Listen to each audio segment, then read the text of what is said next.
Productions.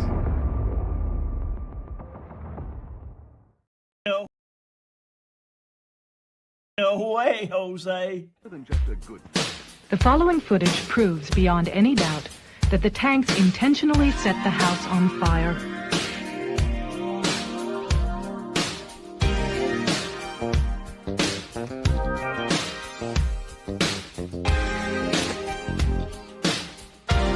It proves that the Branch Davidians were murdered.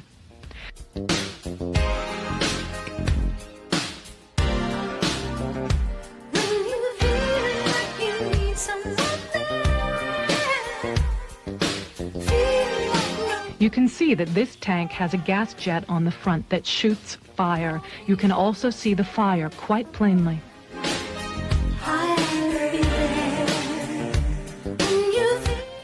The tank goes into the house twice, and each time as it backs out, the fire at the gas jets is plainly visible.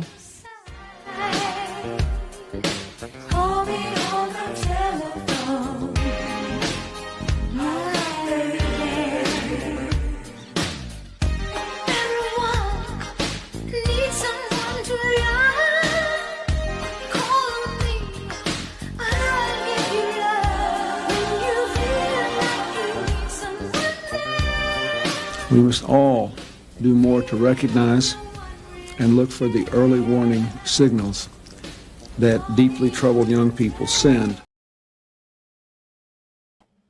Good morning, good morning. Welcome to the No Way Jose podcast. This is the Morning Dump. I am today's host, Jose Galison.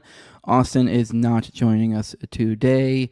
I'm sorry, fellas. It is what it is. Yeah, but he's taking a little day off. He's gonna go produce some of his solo content, go hide in his cave, and conjure up the next beautiful thing that will be the Underclass podcast. So keep an eye out for that. That should be out in, I don't know, a week or so, give or take how long it takes him. But yeah, it's a beautiful Wednesday morning, 10 a.m. Eastern. Over here in where the time zone matters, over on the East Coast, 7 a.m. for the other side. But I am with you guys today. Let me know if I'm sounding good, looking good, all that. It was good on my end when I started, but yeah, I got a lot to go through with you guys today. I'm trying not to make these episodes as incredibly Israel heavy as they are, going to inevitably be, but man, when that is popping off on so many fronts, it's hard not to. So I'm apologizing ahead of time. That will be where my head is at big time this episode. We're going to be talking a lot about Israel, but we have a little bit of Oklahoma City bombing updates as well. I have some other things in here that you guys put some Epstein files stuff. Kind of the perfect mashup. If you could see the thumbnail, you saw Bill Clinton in a dress. So I thought that kind of worked perfectly since I did want to cover an Oklahoma City bombing thing, and I also want to cover Epstein. So it's like kind of the perfect mix. Obviously, the Oklahoma City bombing happened under Bill Clinton's tenure, so kind of fits. So that was, obviously, then, for those who aren't aware of the lore, there was a painting of Bill Clinton in a blue dress in the Epstein apartment. I believe the one in New York. I think the one that was Wexler or whatever. So, see you guys all in the chat. I see Two Zionists, One Cup. I see King David. I see Adam, Tom Tom, Bobby, Sloppy Toppy. What it do? Mr. Sand, JMS. Hell yeah, I think Change Repeat sounds good. Shy You Own, Devil in a Blue Dress. It's a good song. But yeah, it's good to be with you guys today. Before we get into too much more, I do want to take a second to let you guys know how we pay the bills around here. Oops, what the hell? I didn't mean to do that. Clicked the wrong button. There we go. Do remind you guys how we're paying the bills around here. We are a narrative tool of Nadeau Shave Co. By that I mean he gives us like talking points, and then we just go out and then we deliver. No, I'm just kidding. Obviously, he's joking. This is a great business, Nadeau Shave Co. On the product side of things, even just from the product itself, it's a superior product to the typical shaving product you have out there. Those multi-blade cartridges. This is a single blade safety razor. Now, this gives you a much smoother shave, and it's much better for your skin. Instead of dragging multiple blades across your face, which is the conventional thinking, dragging one gives you a much smoother shave, and it fucks your face up way less. When you're dragging 5 across your face, that's 5 times the scratching up your face. It's not good for you. we weren't really meant to be shaving. But if you're going to shave, this is the way to go. No dough. But yeah, this is superior in every way. It's cheaper as well. I mean, you just swap out the single blade every so often, every few shaves, you're good to go.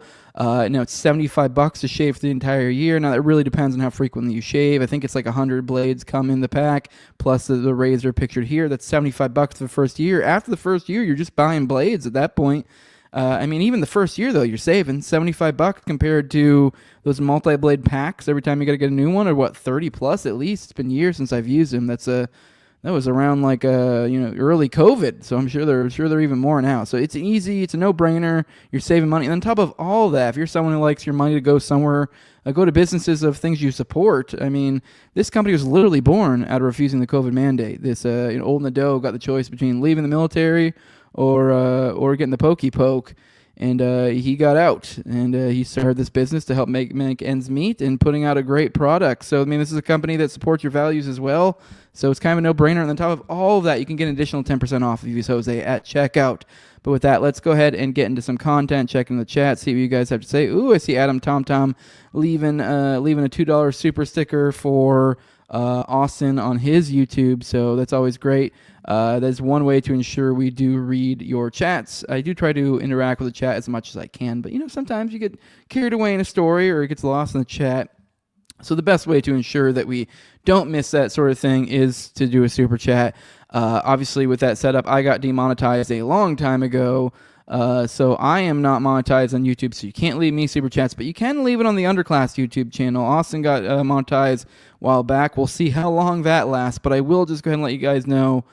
I don't know how long we're due for YouTube. I would really recommend you guys go over to Rumble between me and Austin. It is a little bit complicated because Rumble's weird in the streaming side things. So like I'm not able to, like whenever I'm doing this and Austin's not, I'm not able to set it up for his Rumble. So because of the way it links to StreamYard and all that, I can do that for his YouTube. I can't do it for his Rumble. And maybe in the future they'll fix that. But point being is like days like today, it's not on Austin. So you kind of have to follow both of us and keep an eye out for notifications if you do prefer to go the Rumble route. But I do recommend that. But you guys can leave Rumble rants there for both me and Austin. So I do keep an eye on that chat for Rumble rants. So yeah, if you are in the No Way Jose one, today, I am keeping an eye on that. So if you do leave a Rumble rant, if I do miss it, put a little reminder in the chat. I'm only one man, but I will try to keep an eye on it if you guys do have those. So just letting you guys know. But with that, let's get into some content. We're gonna go ahead and get into the starting off with the with the story we were working on yesterday, the whole signal chat thing. So here's more leaks from it. Here's the Houthi PC small group chat. So we have here JD Vance, he's saying N, and then we have Pete Hegseth replying with an I, and then we have John Radcliffe replying with a G, and then Michael Walls, which is, seems to be maybe this is where really he's getting the ire. Maybe this is really what they're upset about, why we're getting all these, he's getting grilled in Congress and stuff right now. Michael Walls goes, guys, stop, this isn't funny. And J.D. Vance, being the hero that he is, he goes, really, Michael? Good Lord, man, lighten up. So, obviously he's our little hero in there, J.D. Vance. We knew he had a sense of humor, fun guy. Obviously, for those who can't tell, this is a joke. This is a play off Towers. This is a stupid joke. Every now and then, whenever I lead off with a stupid fucking joke, and today is no different.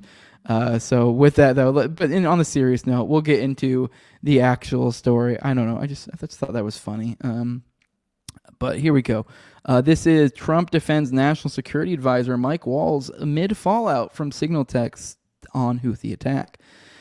So it looks like Trump's got his back. So we're not going to get the standard, he's going to resign or be fired or whatever, because you would think that you'd get the customary resignation here. But let's read more here.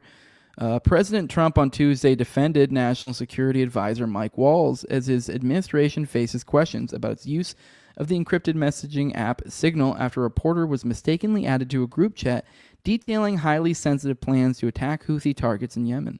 Mr. Trump told reporters of the White House the information that was discussed on the 18-member group chat which included high-ranking officials like Vice President J.D. Vance and Defense Secretary Pete Hegseth, was not classified and said Walls is a very good man and will continue to do a good job. Which I will say on the idea that it's not classified just seems super duper weak, because if you are doing something in real time that should be classified, then it's like, well, then wouldn't that be a classification error? Like, just because something hasn't been designated classified at the moment, I just like that is, I know that doesn't make sense to me. Like, if it's a new, I like the idea that it needs to be said ahead of time. This thing that's happening is going to be, it's just, you would just assume war plans, talking about the ins and outs of whether we should do war before when it hasn't even happened. You would just assume that would be, I mean, I'm all for this stuff being like, hey, if that's how you want to play it, this stuff isn't classified, cool. If we're going to play fast and loose with it, if we're just going to let anyone do willy-nilly, I'm all for that. I'm all for let the leaks fly. But, I mean, obviously from a military perspective, that would be pretty fucking retarded if you're trying to run the military. Just be like, oh, yeah, just leak all the fucking secrets. Not a very tenable way to run a military. I mean, for me, someone who doesn't even believe in the mission of the military, I think it really just generally just harms the world. I'm all for it. But, obviously they're not going to. But anyways, so he said Walls is a good man. He will continue to do a good job. I don't think he should apologize. I think he's doing his best, the president said of Walls. It's equipment and technology. It's not perfect, and probably he won't be using again, at least not in the very near future, which, once again, the idea is like that they're even using a signal thing. You would think this, like, I mean, I know from my time, I never really handled any top secret, but I knew people who, like, I don't know, even like in a mechanics unit that I had, they would have like some people that had to have access to, higher stuff, which I forget why. I don't know if it was like a personnel records thing or something, but even then they had to be like in special units, like in like whenever they had to access, even whenever they used those databases, they had to like make sure their phone was like elsewhere. Like, they're really anal about that shit, at least from my experience. I mean, that was from what I saw at the very, very, very low level, the few times I knew of people or saw people using any sort of systems that were like above normal, just, normal military classifications, just your normal day-to-day, that's a plane, who cares? This has been around since the 50s.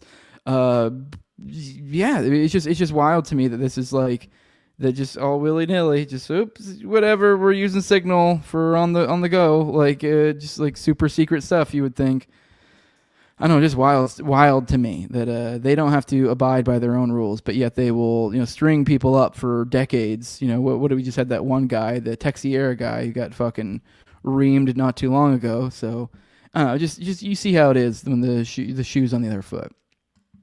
Speaking to Fox News, Laura Ingraham on Tuesday night, Walt called the situation embarrassing and he takes full responsibility, adding that he built the Signal chat group. However, he claimed that he did not have Goldberg's contact info on his phone and is unsure how his number got there or how Goldberg got into the chat. So it says that he built it. Now what does this mean? Because you got to think these are all people that have all of AIDS and all this stuff. Does this mean literally he himself, of his own volition, and literally physically did this? Because I yesterday on the show kind of was like just curious, was like setting up a Signal group chat, and it just brings up your contacts. I mean, I have an Android, so I don't know if it makes a difference depending on what system you have, but it drops down all your contacts, and from there you just click, you press like on a mom, and then it'll add a little check mark next to him, and now she's added to that group. And so like you could easily just with one accidentally mistap, if you're scrolling through and you accidentally tap someone, you could accidentally add somebody else. So it isn't really that crazy. But the idea that you would do it when they aren't a contact, I don't even know how you could do that. Now then it becomes like, is he literally the one? I have a feeling that it might be playing a little bit of hide the ball here. Instead of being forthcoming, I built it. I built it means I delegated it to my team or some dumb shit, And so then who the fuck on your team did this? So, I don't text him. He wasn't on my phone, he said, and we're going to figure out how this happened. Walls also said the staffer did not put his Goldberg's contact into the phone. Okay, so once he's really focused on the phone, so you would think, unless we're playing Jew word games here, that he's saying that like he set this up with his phone. So once again, this makes no fucking sense to me. The Trump administration use of the app to detail the plans to bomb Houthi targets on March 15th was revealed today by Jeffrey Goldberg, the editor-in-chief of The Atlantic magazine, who wrote in a piece that he was added to a chat on Signal by an account that shared Waltz's name earlier this month. And also, I don't think you can add other people if you're in the chat, because I was in a chat and I was trying to see if I could figure out how to. So, I mean, that could just be I couldn't figure it out, but I couldn't easily do it. And I'm kind of a tech boomer when it comes to shit, so I think that's kind of a good test. If, like, I'm not able to do it, I mean, it's fair that Waltz wouldn't be able to either. So it really is just feels like this is unbelievable. And so, all right, let's keep going. Several days later, an accountant named Pete Hegseth laid out plans for strikes in Yemen, which included info about weapons packages, target, and timing. Shortly before the attack took place, Goldberg wrote, which I guess it's so, okay. So it sounds like what he's saying is Goldberg is saying that he got added to this days. So this has been a chat that was made for a while. And so I guess he was just kind of lurking in this chat for days. No one noticed. No one thought anything of it. And then that's when Pete Hegseth then started dumping sensitive info. So it's somewhat on Pete Hegseth because I guess technically before that, if you really want to be technical, it's like all that Waltz did was make a group chat. I mean, shit, that could have been... although to be fair, I'm pretty sure literally, as I showed earlier, the title of the chat was like Houthi something or other. So I guess it's kind of hard to try to act like that had nothing to do with it's classified or stuff that should be classified. But you could I don't know, whatever. Before that, there was nothing going on. It was functionally just a group chat among friends at that point. Nothing was being said until Hegseth. So Hegseth kind of really, I guess, to some extent, you could make the case that maybe it was on him to take the time before he started blurting out what should be classified information on Signal to maybe verify, at the very least, the individuals that he's about to blurt this to are cleared for such discussion, which would clearly not be the editor-in-chief of The Atlantic. So among those included in the chat were accounts that appeared to belong to Secretary of State Marco Rubio, Tulsi Gabbard, John Ratcliffe, Scott Bessent, and Ukraine and Middle East envoy Scott Witkoff. According to Goldberg, Witkoff was in Moscow when he was added to the group chat.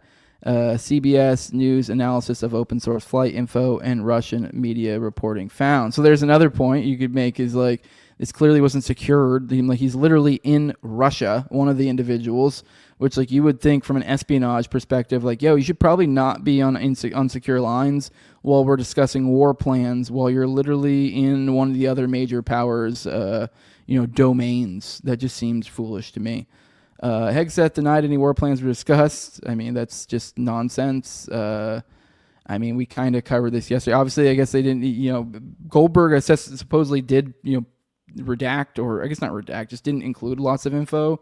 So I'm sure there's stuff we missed about the planning, but it was very clearly was like they were at least talking, I guess you could say maybe war plans. I guess that's kind of somewhat true. War plans weren't really discussed. It was more of an optics thing. So they were discussing optics there before it happened. So I guess you can, play word games and say war plans weren't being discussed, although even that's like very, very weak because you were discussing the war plans. You just weren't making any changes to war plans, but you were referring to said war plans that were already in place. So I don't think you can Jew your way out of that one. That seems ridiculous to me. I don't even really know how you could lawyer around that word-wise, saying that war plans weren't discussed. It's pretty obvious, unless you're saying that those screenshots were somehow faked or something. Which, we did play the video yesterday with Hegseth discussing it, and his response was just what an awful smut journalist that guy is. And you know what? I actually probably agree with him, but that's not really... Two things can be true. So, but yeah, the breach sparked immediate condemnation of the Trump administration from congressional Democrats and raised questions about the use of Signal on government personal devices, as well as whether top U.S. officials were sharing classified info.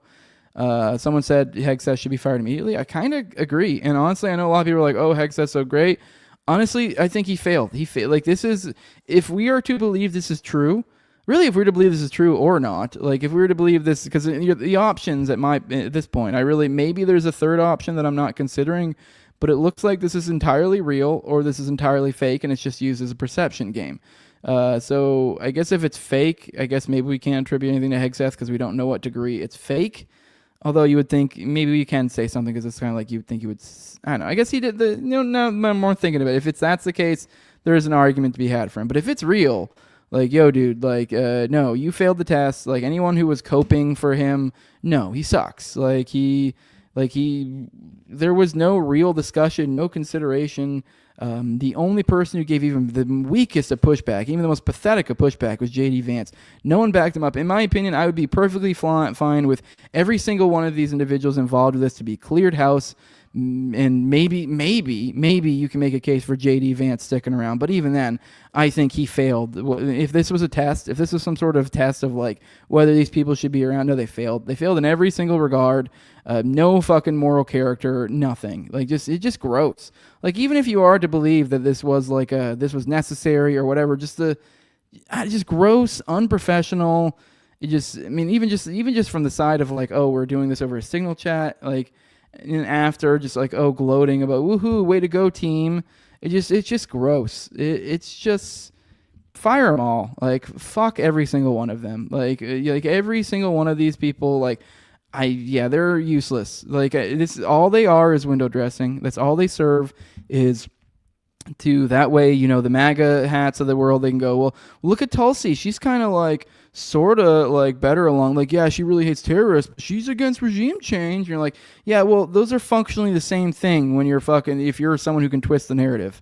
So it's like you can functionally, support anything. All you got to do is find a way to say, well, that's terrorism. So, but I guess there's a regime involved, but like, we'll ignore that. It's terrorism. So I don't know. It's just ridiculous. I think this is a great example of just kind of like why they all suck. Scrolling through this, but yeah, that's kind of the crux of this story. I'm not going to beat this one too much more. Just the idea that Trump, just the main point here is that Trump's got his back. And keep in mind, Walz is the shitty one of the group. Like even from a public perception, like I think it kind of exposed they're all shitty. They all suck ass. They're all like fucking just like they're all down for the agenda, whatever the agenda is. Whether they have maybe deep down they're like, I would prefer we weren't killing these people. They don't feel that strongly about it. It's only a mild like preference. It's not like a big deal to them. So, at best, like they're slightly better than the alternative that always is said by our camps is like, well, they're slightly better to the alternative is functionally the same thing.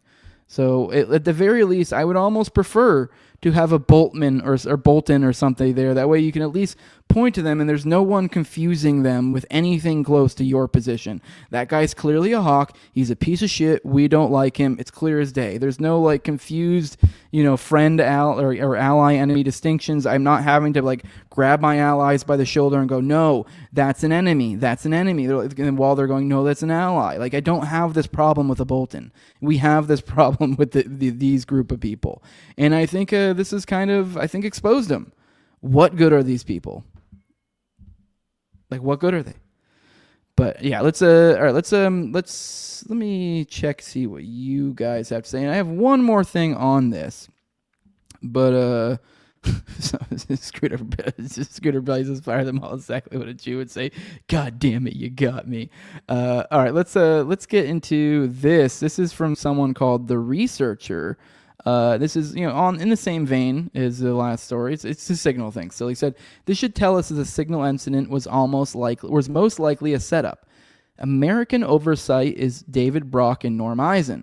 Crew, CREW, was the lawfare arm of their effort to target Trump 1.0. Alex Wong, who apparently added the journalist to the signal chat, was an attorney with Covington and Burlington who did pro bono work for CREW. The American oversight immediately had their lawsuit ready to file. This needs to be fully investigated. So what he's quote tweeting here is a tweet from Kyle Chang. He says, just in, and this is 5:00 p.m. yesterday, and I think we've already got clips. I'm assuming this is this is a suing, so this isn't the all the stuff them in Congress and shit. But this is just in. American Oversight is suing Hegseth, Gabbard, Ratcliffe et al., saying their messaging via Signal is a violation of the Federal Records Act. So we have immediately this American Oversight. We have Hegseth, Gabbard, Radcliffe that they're being targeted. Now, I don't know enough about Radcliffe to... Obviously, the Hegseth and the Gabbard are kind of that little rant I went on are kind of the types I'm talking about. I don't know enough about Radcliffe. I think he's more of a swamp creature from my recollection, so there's no confusion about friend-enemy distinction there. But if you're kind of being conspiratorial, like, ooh, you're suing these guys, it's almost like, are you trying to force Gabbard and Hegseth out? Are you trying to get them to come, fall more in line? I don't know what games are being played here. I mean, at the end of the day, like, as I said, like, I know it's hard for me to care too much these people are being sued, because it's kind of like I've just kind of come to the summation of, like, fuck them. Like, I don't think... I think they're going to serve the purpose of maybe at best occasionally having, weak support of, certain things that don't really matter anyways. Like, kind of like we were talking about the other day, the idea of, like, kind of the left right now, how if they were smart, they'll kind of play off the Israel cards since the right is in power right now. And all you got to do is have AOC play a little bit harder. And she does that occasionally. She'll vote against Israel stuff. But it's always when it doesn't really matter, when she's one of, like, two people, when it really isn't even, like, something that they're really having a huge push on anyway, so it's not, like, a big deal that they're like, oh, no, they're screwing up all of Israel's shit. Like, but when it doesn't matter, they'll make these little votes, and then that way they can stand and go, look at me, I'm standing for the Palestinian people.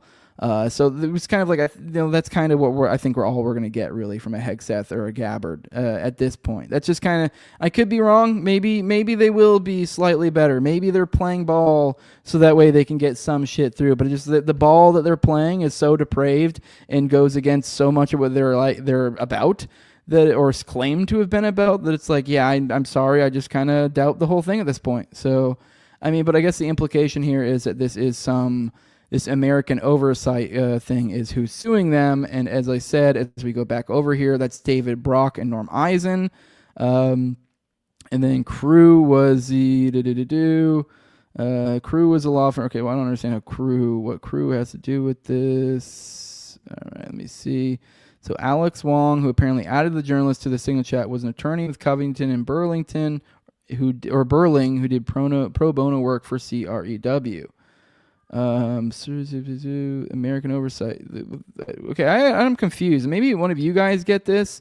What the fuck is Crew, and why you just mentioned Crew randomly here? It does not. Nothing is talking about a crew in any of this, so it's kind of like, how is this fucking relevant? I'm confused because I didn't follow. I've never looked into this Crew entity or whatever. So it's kind of hard to see what he's getting at here. But he's somehow saying that this implies, since David Brock and Norm Eisen are connected, that somehow, I guess, they're connected to Crew. If any of you guys know more, let me know, because it seems like he just stated two separate entities and then go, this proves it. And you're like, you didn't even establish a connection whatsoever here. So missing something. Yeah. Okay, I'm rereading this over and over again. I'm still not getting it. So okay, I guess I shouldn't have even brought this up. I'm sorry I did that. Now that I realize this, I looked at this earlier when I was going through stuff to bring in the thing, and I guess I read it too quickly. I thought it was saying something it didn't.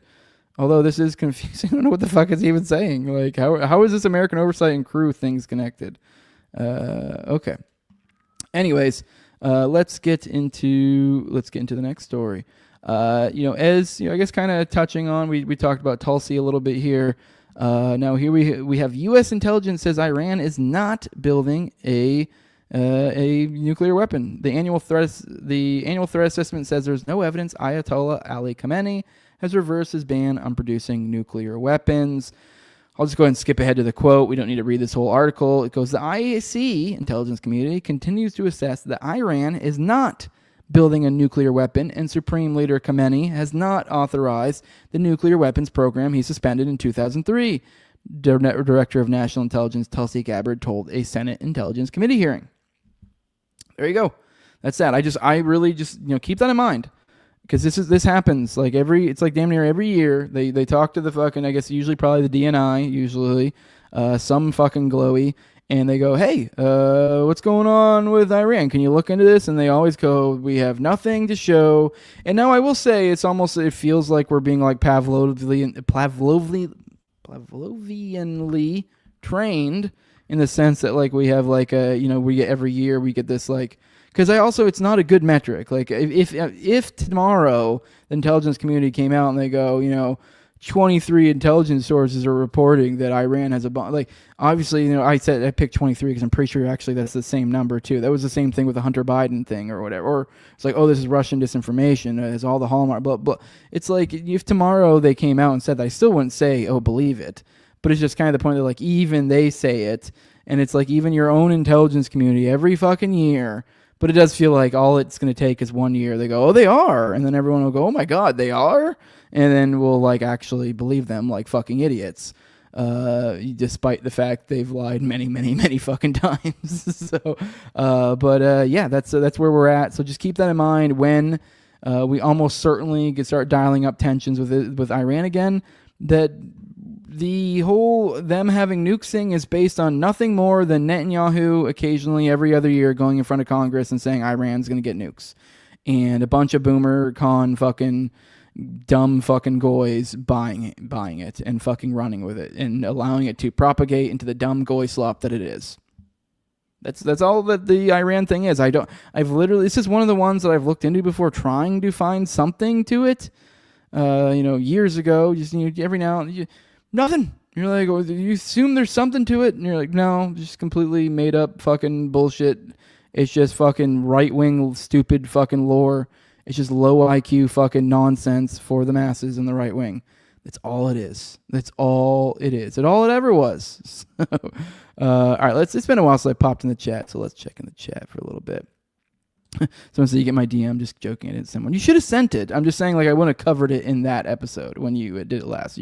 You're welcome to. I just won't end up bringing it up until probably like a future episode. So, yeah. But definitely feel free to DM them. I will let you guys know. Tagging me is probably the better way to go. So yeah, he was an IDF and former Israel citizen. Totally trust Goldberg. Yeah, I totally forgot about this. Someone says Goldberg's interview about this is pretty telling. I didn't know he did an interview already. I might have to check that out because yeah, you're right. You can kind of read people and like maybe there's something more to that. Thorne says having someone like Bolton in charge of something makes it easier to negotiate with other leaders because they know you have a bloodthirsty Jew on your cabinet who was just waiting to bomb something. Yeah, I mean, like, don't get me wrong. It's also, like, on the same side, it's also not good, I guess, if he gets a Bolton. I would prefer you just have someone good and let them be good, and they actually are good. Like, I don't know, they continue to be good, not this person. You're like, hey, this guy's good, but he's got to be, like, shitty because he's in there. And you're like, well, then why? Just may as well just have someone shitty in there instead of, like, making someone good be shitty. I don't know. Yeah, so just the idea of keeping a Bolton or McCain around, maybe there's a point to that, but I think you're playing a dangerous game at that point. Yeah, I want a nuke, so I don't have to listen to anyone about anything more. To be completely honest, there's like a part of me that's like, I don't even care if Iran got nukes, I don't think they would use them. And I honestly think it would be probably better in that we can finally shut the fuck up about this. So, yeah, I mean, Iran being perpetually on the verge of a nuke is probably the only reason their country still exists. Yeah, like, so, I mean, thankfully that lie keeps going, I guess. So, some 20-year-old white autist from Pennsylvania was allowed to be there by Secret Service. The whole thing was probably not, but saying it was Iran is wild. Exactly. Hey, we should get one here from Iran. Hey, I remember you. I remember where you're from. Which, by the way, we do have a story to kind of playing off. I guess I'm kind of slowly accumulating an international audience here, and it's kind of fucking weird. But all right, let's get into the next story of the day. Looks like looking a little bit up. We've been kind of, I think, slacking. I don't think me or Austin, either of us, have been really good about covering the Russia-Ukraine stuff because it's not as juicy talking about all the different truces and ceasefires and where it seems to be moving forward. It's just it's boring. I mean, peace is admittedly boring. It's better. This boring I want. It's kind of I'd prefer if I could we could stop covering as much, foreign policy, and we can go to more like kooky, crazy, fun conspiracy stuff. But no, we actually have real shit going on, so that's why we've been focusing on that a lot. So, I mean, luckily, we have some other shit we can do. So, we don't have to focus on foreign policy forever. It's just that shit is wild, so we're going to. But either way, point being is, so I would prefer that everything just get boring and we just talk about other things. So that's part of why we haven't been talking about the Russia-Ukraine stuff. It's just kind of boring right now. We're in peace, and that's a good thing. So when we're not talking foreign policy on the show, I think that's generally a good thing. In a certain sense, where that means likely there's not a lot going on in the way of bad things today. But after holding separate talks with Russian and Ukrainian delegations, the U.S. announced that both sides had agreed to allow commercial shipping through the Black Sea, mirroring a similar arrangement established earlier in the war. According to a Russian statement on the deal, Washington, Kiev, and Moscow agreed to the restoration of the 2022 Black Sea Grain Initiative. In accordance with the agreement between the presidents of Russia and the United States, both sides have committed to implementing the Black Sea Initiative. This initiative includes guaranteeing safe navigation in the Black Sea, refraining from the use of force, and prohibiting the use of commercial vessels for military purposes, while establishing appropriate control measures through inspections of such vessels. This was in the 2022 truce was meant to allow them Ukraine to export grain and Russia to ship fertilizer through the Black Sea. The Kremlin withdrew from it in 2023, so it looks like this is an old thing they're reestablishing. But either way, I mean, I'm not going to go through all the ins and outs of the specifics of this, but this is one of a few things lately. I mean, I know there are things to be concerned about that this could blow over and get bad again. But I mean, as things sit right now, it looks like things are improving. There was a 30-day ceasefire that was proposed recently, so a lot of good things going on this front. I mean, there obviously can fall apart, but hey, hopefully we keep quiet on this front and things keep moving that forward. Just different agreements, that agreement, this agreement, that agreement. We'll see how this goes forward, and obviously we'll be covering any hiccups along the way, or trying to. And if we do miss it, you guys are our eyes and ears out there. Be sure to tag me and Austin and stuff, and we will be bringing that up on the show for sure. But all right. Oh shit, I didn't mean to do that. Click the wrong button. Oh well, whatever. Let me pop back in the chat, see what you guys have to say. So yeah, someone said I'd rather hear about Israel than global pedo rings, and then go, oh wait, Russia issue isn't as juicy. Yeah, that is true. Isn't as juicy. There's a lot less going on there, which I don't know. Maybe there's something to that. So, all right, let's get into the next story. More on the crimes of Israel. I'm sorry. I know. Can't help it. They just are too many. There's too many of them. They just keep on going, and they need to be addressed. This cannot stand. It will not abide. This is I meant to cover this the other day. They had a bunch of Israel stories. Austin joined us, and we kind of rearranged things. But we're this is kind of the second half of the story. Just real quick, the first half of the story. So Oscar-winning Palestinian director Hamdan Bilal released from detention. And the first half of the story happened yesterday, and this individual got attacked by literally a group of Israelis, and then handed over by that group to the authorities, who then imprisoned him. So this is literally like, the irony of this is probably one of the most straight up examples of a pogrom that I've ever, like in a modern day context, that I've probably ever really heard of. But no, it didn't happen to a Jew, so you're not going to really hear much about it except for here. If this had happened to even one Jew in any fucking country, can you imagine? I mean, the standard, like, can you imagine if the shoe was in their foot? But it's just like, it is insane to think, like, if an actual pogrom happened anywhere. Like, we had that one a while ago where they were like, in some country where something or other happened in some, I don't know if it was like some sort of football, like soccer related something or other, and they tried to say it was a pogrom, and ended up being a lot more complicated than that. And I don't even think anyone was really hurt or anything like that. But like this, we'll get into this. But he did get released from detention, so we're kind of like on the end of it. So this guy's alive, he's out. So, but either way, it's an insane story.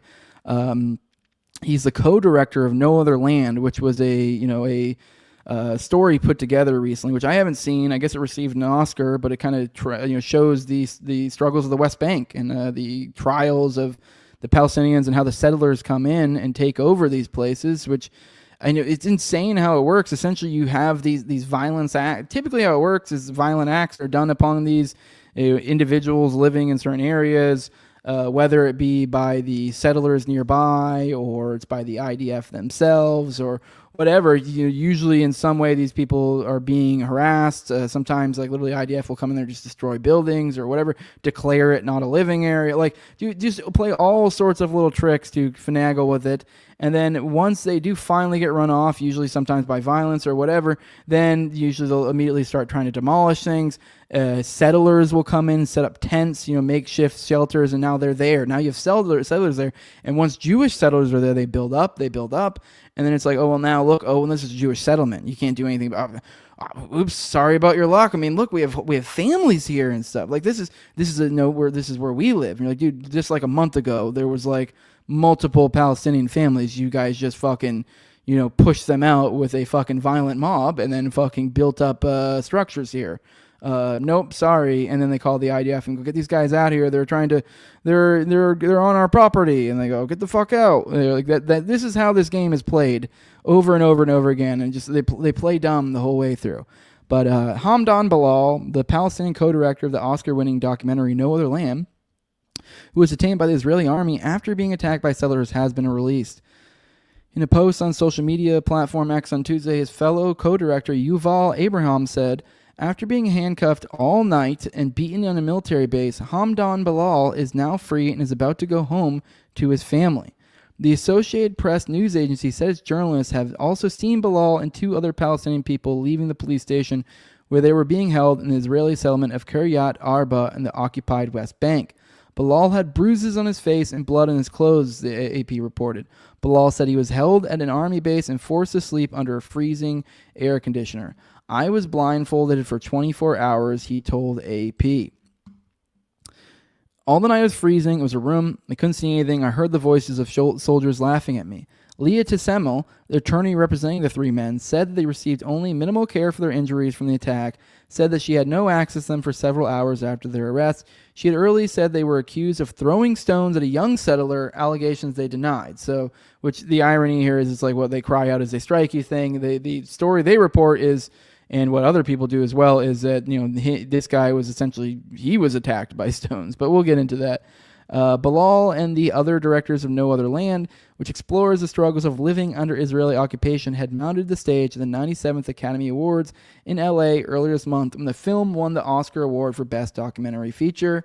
On Monday, around 24 settlers, some masked, some carrying guns, and some in military uniforms, attacked the occupied West Bank village of Susia in the evening as residents were breaking their fast during the Muslim holy month of Ramadan. Soldiers who arrived pointed their guns at the Palestinians while settlers continued throwing stones, residents told the AP. Lamilia Bilal, the director's wife, said she heard her husband being beaten outside their home as she huddled inside with her 3 children. She heard him screaming, "I'm dying," and calling for an ambulance. Like, this is what I'm talking about. Like, this is a pogrom. This is when you hear all these sob stories from like a century ago about pogroms and like, oh, we weren't welcome anywhere. This right here, this. Like, these are the same horror stories you would hear from them. And this isn't a takeaway from that. Like, I mean, that's awful. Like, this shouldn't be happening. When she looked out the window, she saw 3 men in uniform beating Bilal with the butts of their rifles and another person in civilian clothes who appeared to be filming the violence. Of course, after the Oscar, they have come to attack us more, Lamia said. I felt afraid. Human rights group Amnesty International called for accountability for the attack. Hamdan Bilal was forcibly disappeared by Israeli soldiers after having been assaulted by Israeli settlers attacking Palestinians. He has now been released, but those who carried out the attacks must be held accountable, it was said in a post on X. But once again, not to keep beating this, but like literally the definition of a pogrom is like what? Like a mob that either has is either like been acknowledged to not be interfered with by the government, or explicitly being condoned by the government or the security forces of the time. That is what this is. They literally, a mob attacked this guy and handed him over to the police. So Bilal said he was attacked by a well-known settler who had threatened him in the past. The settler can be seen with other masked men in a widely circulated video from August in which they threatened Bilal. This is my land. I was given it by God, the settler says in the video, in which he also uses profanity and tries to get Bilal to fight him. Yes, this is what your God wants you to do. Next time it won't be nice, the settler says in the video. On Tuesday, a small blood stain could be seen outside Bilal's family home, and the car windshield and windows were shattered. Neighbors pointed to a nearby water tank with a hole in the side that they said had been punched by the settlers. Basil Adra, another of the film's co-directors, who is a prominent Palestinian activist in the area, said there has been a massive upswing in attacks by settlers and Israeli forces since the Oscar win.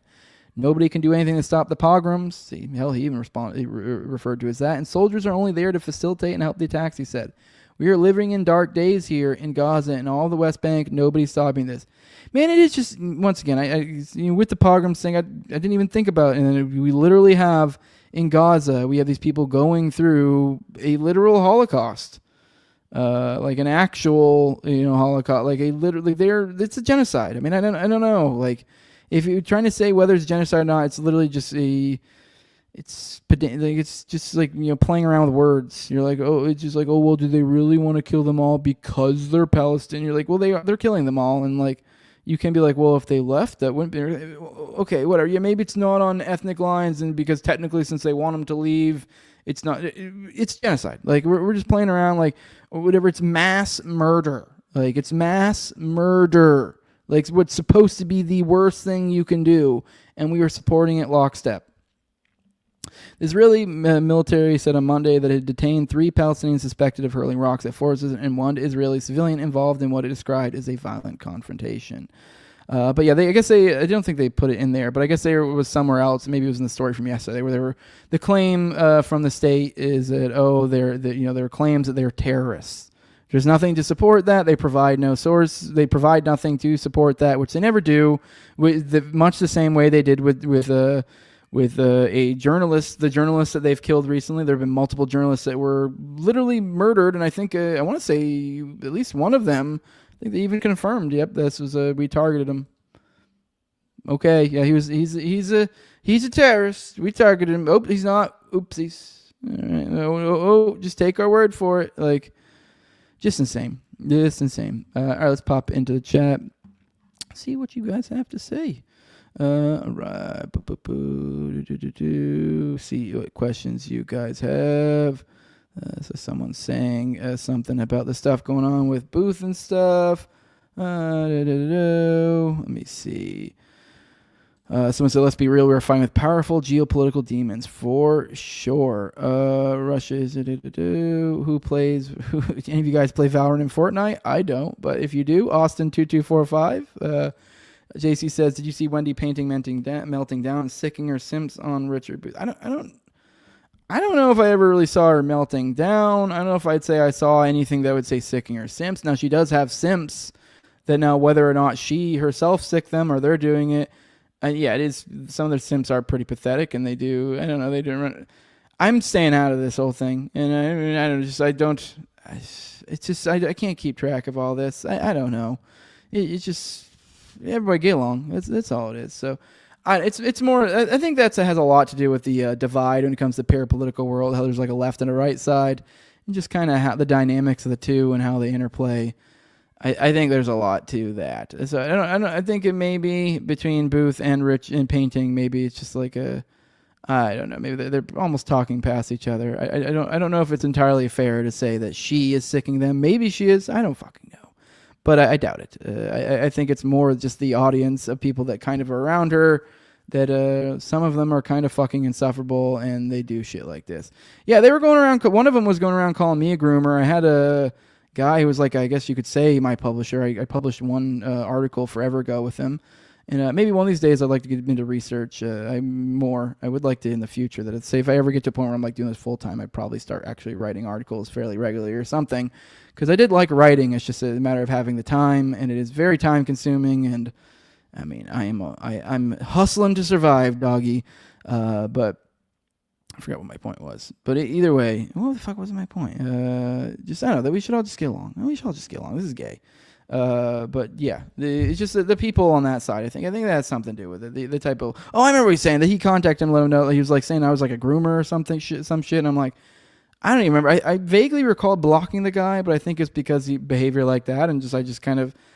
Gator don't play no shit. How I operate is when people come at me sideways with weird shit like that, like you're a groomer or this or that or whatever. Like I don't even really usually take the time to figure out what they're upset about. I just, if you're coming at me sideways like that, I'm like, okay, well you're obviously not trying to have a good faith discussion. So like, bye-bye, block, and I'm moving on with my life because I have bigger and better things to do. But I vaguely recall them, and he was saying something about me being a groomer, and I'm like, I don't even know what this guy's upset about. And apparently that ended up being one of the guys that was like causing problems with Richard Booth. I guess he was calling me a groomer by association of something that Richard did. I don't even fucking know. There's just crazy people on the internet, and they do wild shit, and so I don't know. I think it's a little bit of misunderstandings sometimes on both sides. So. And also, I just haven't had the energy to pay attention to every little ins of that. But yeah, let's keep going. Let's see what all else you guys have today. Scrolling through. All right. Ooh, I see Black Eye in here. I have a thing from you.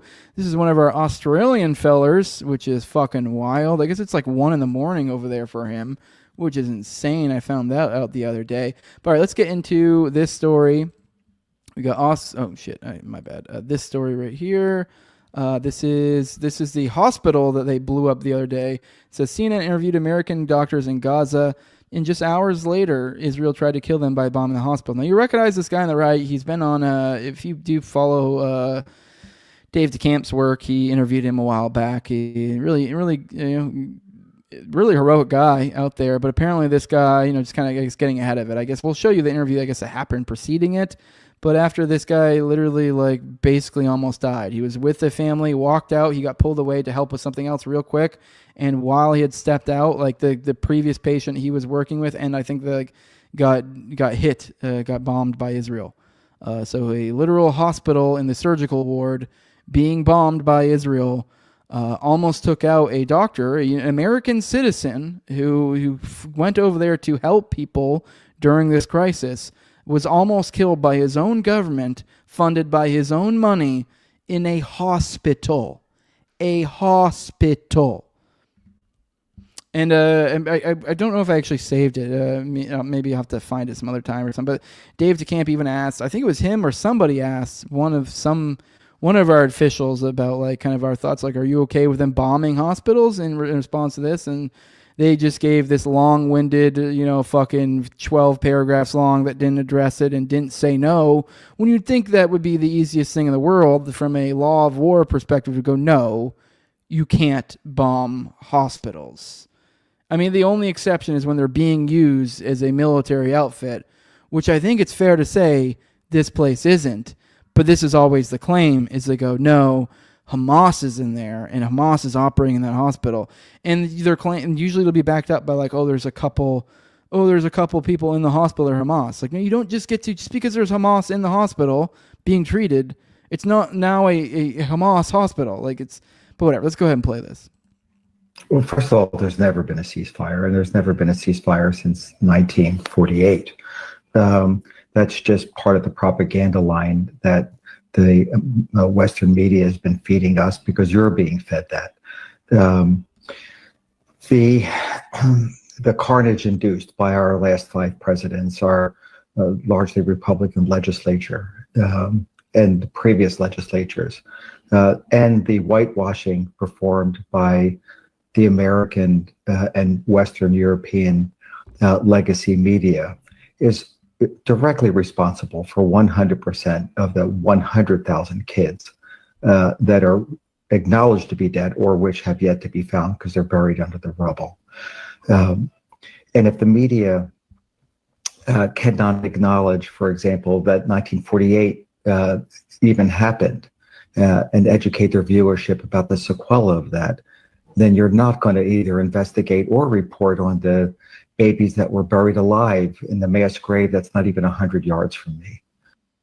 Yep, and then an hour later, the man on the right there, the one who wasn't talking, he almost died, and I believe it was a young boy that actually ended up getting blown up instead, if I recall correctly. I might be wrong on that, so go check out the story. It's probably, you might be able to find it on antiwar.com still, if you want to find the details of it, but yes, I believe it was maybe a teenager. I might be mixing up stories, though, so I might be wrong there. Either way, I don't know about the victim offhand, so actually just ignore that. I'm probably wrong. So, but either way, yeah, they fucking just bombed a dude, just chilling in a surgical ward, and almost took out the surgeon. So this is the reality over there. And here is something from Scott. We'll get into that in a second. Let me pop in the chat, see what you guys have to say. David Brock, Pizza Boy's ex-boyfriend. Okay. All right. What's going on there? I don't know. I smell what you're stepping in. JB saying multiple American citizens have been killed by Israel. They sure have. All right. For those who aren't aware, apparently there's an anti-Hamas protest going on right now. I just thought, Scott had a good commentary on that. He said, because we see this straw man guy, which I've seen him before. I don't pay much attention to him. I don't really usually engage with these types, but he's been one of the ones who's been pretty, really pushing some Zionist stuff, if I recall correctly. Maybe I'm mixing him up with somebody. But either way, point being is, this is a good example of what I'm implying, is a threat of anti-Hamas protests taking place today in Gaza by local Palestinians, in case some quote-unquote pro-Palestinian are interested. Obviously, because the talking point for a lot of the right is like, oh, these pro-Hamas people, these pro-Hamas, which, like, I don't really know any prominent people who have come out and said they're pro-Hamas or this or that. I mean, I'm sure people have said some stupid things or whatever, but, like, generally speaking, the most major figures, no large groups that I know of have come out and said we are explicitly pro. Like, it's pretty much all been like, we're, sympathizing with the plight of the Palestinians. It's not, I mean, yeah. So the whole Hamas thing is like more of a concoction by the opposition, really. So, I mean, this whole, like, because he's like the irony here. His name is Strawman. He's literally arguing with the Strawman here. He's like, in case some pro-Palestinian are interested, and you're like, I think this is great. Like, I'm like, it's cool. Like, I think it's good that they're, fucking trying to throw off Hamas, because Hamas sucks balls too. So yeah. So, so there is a thread here if those are interested. So, I mean, this goes into some of it, so videos and stuff. So I don't know. I mean, there's not really much for us to get into. I mean, there were some, like, I guess, interesting stuff scrolling through this earlier today. I guess they were getting into it with Hamas. There were some actual Hamas were attacking protesters at some point. So, I mean, there, I guess some clashes. So that's interesting. You can see the sizes of the crowds are pretty prominent. So yeah, it looks like people are fed up. I would be a little bit concerned, considering, looking at the strawman guy and the narrative that he comes from. I would be concerned about these people then using this as like a way to justify the previous behavior of a lot of the statements coming from Trump and from Israel. A lot of the statements being like, oh, you guys need to throw off the shelf. Like the whole idea of the common thing where, oh, we'll shut down goods to an area and we'll bomb the shit out of them. We'll make life hell for them. But in our logic is that, because then the populace there will throw off the yoke of their oppressors, who is the government, not us, even though we're oppressing them 10 times more than their government now at that point. But no, they're going to throw off the yoke of their oppressor. That way we'll stop oppressing them. It's just kind of like, you can even just say the fact that I'm like, oh, well, then the bigger oppressor will stop oppressing if we get rid of the small oppressor. Like, it's just retarded. It's just retarded. And so, like, yeah, we do see this, and, like, sure, maybe something could come of this, but it's like, I would be concerned that they would use this as justification for, like, oh, look, it's good that we did this blockades, we're not letting goods in, that we're bombing, that we're like, look, they're going to take care, like, look, this is good. And you're like, no. Like, if anything, you're impeding this process. You're making this harder for them. So, the idea that they're going to throw off Hamas, I mean, sure, I guess it's possible, but not very likely. But anyways, back to Scott's take on this. He said, I always said that Hamas never won more than a plurality in the election of 19 years ago. In fact, they did not win a majority in any single district in the West Bank or Gaza in that election. It is Israel that foisted Hamas on the Palestinians. And then he shares an article from Connor Freeman and Scott Horton, back from October 2023, said Netanyahu's support for Hamas backfired. So he's pointing out that, yeah, like, they're the ones who boosted him. So they're the ones you should be upset at. All right, guys, I promise we're getting near the end of the Jew news. The Jew news, it doesn't stop. The Jew news all the time. I can't help it. Tell the Jews to stop making news, and we'll stop doing Jew news. Let me see. Why not pro-Hamas? They are protecting the citizens. They are civilians. Well, I mean, they're a government all the same. They're a mob. They're a mafia. I'm sure. I mean, I don't know. I mean, to be fair, I guess who knows? Maybe they're great. I haven't really looked into it enough to really have a super educated. Maybe they're great. I mean, honestly, most of the time when you do see their interactions on the world stage, and, like, generally they seem to be the ones acting reasonably when it comes to, like, interacting with, like, negotiators and stuff. But obviously, like, I don't support things like October 7th. I don't think that was good. So, like, the idea of be pro-Hamas is ridiculous. They are in some sense sort of responsible. Obviously, Israel, I think, is ultimately responsible for their behavior. No one else controls your behavior but yourself. So saying like, oh, Hamas is responsible, like, oh, as they're blowing up, civilians, you go, this is Hamas's fault. You're like, no, you're the one pushing the button, you dumb fuck. But in a certain sense, it is like, yeah, Hamas is like, yeah, they let's be real. If you are a military group and you're like, oh, I'm gonna go fucking kill a bunch of these people's civilians, military, whatever, like, you know what's gonna happen. Like, you know it's not gonna work out well for your people. So like, yeah, they did in a very real sense put them in this situation. Does that mean it justifies what Israel's doing? Hell no. So like, yeah, in a certain ultimate sense, fuck both the actors here. They're both contributing to the problem. Although I will give Hamas the benefit of, like, they're the only ones that seem to be trying to work towards a solution. I'll give them that throughout all of it. So I'll give them that. But I mean, the idea I would support them, fuck no. Miss me with that gay shit. By the way, that sounded a little saucy, like I was mad at you. I'm not mad at you. But all right, last Jew news. All right, I promise. Okay, well, actually, it's not. I'm lying a little bit. I lied. Then the next one after this is too, but it's less so. It's foreign policy Jew news. All right. So let's see here. We have this broad. It says, must-see journalist Sam Husseini presses U.S. State Department spokesperson Tammy Bruce about Israeli nukes, knowing that JFK was pushing for inspections just before he was assassinated. Every president since has adopted Israel's policy of refusing to acknowledge the existence of Israel's nuclear arsenal. My question to you, will this administration finally do so? And I just had to point this out. Sam Husseini is a shit. Like, I don't really know what his, like, economic politics or anything like that. So, like, yeah, I'm sure I could find things to complain about. Like, but anytime I hear about him, it's always protesting Israel stuff. So I can't find anything but good things to say about this guy. He's just the coolest when it comes to, like I said, I don't follow his work enough, so I don't know. He could be a raging commie lefty. But I mean, even then with you could be like a Caitlin Johnstone type. But just like, even then, it's like, okay, I'm going to, I still will, like, when Caitlin Johnstone's railing, like, hey, I'm against, right on. And Sam Husseini's always seems to be having these sort of moments where he's the guy that has the fucking nuts. Like, he's the one who not long ago got literally pulled out of there. I think it was maybe one of the ceasefire fault. It was when they had the ceasefire. They first put the first ceasefire, and he was throwing a fit that, like, you guys had this deal, like look at how many people died and didn't have to.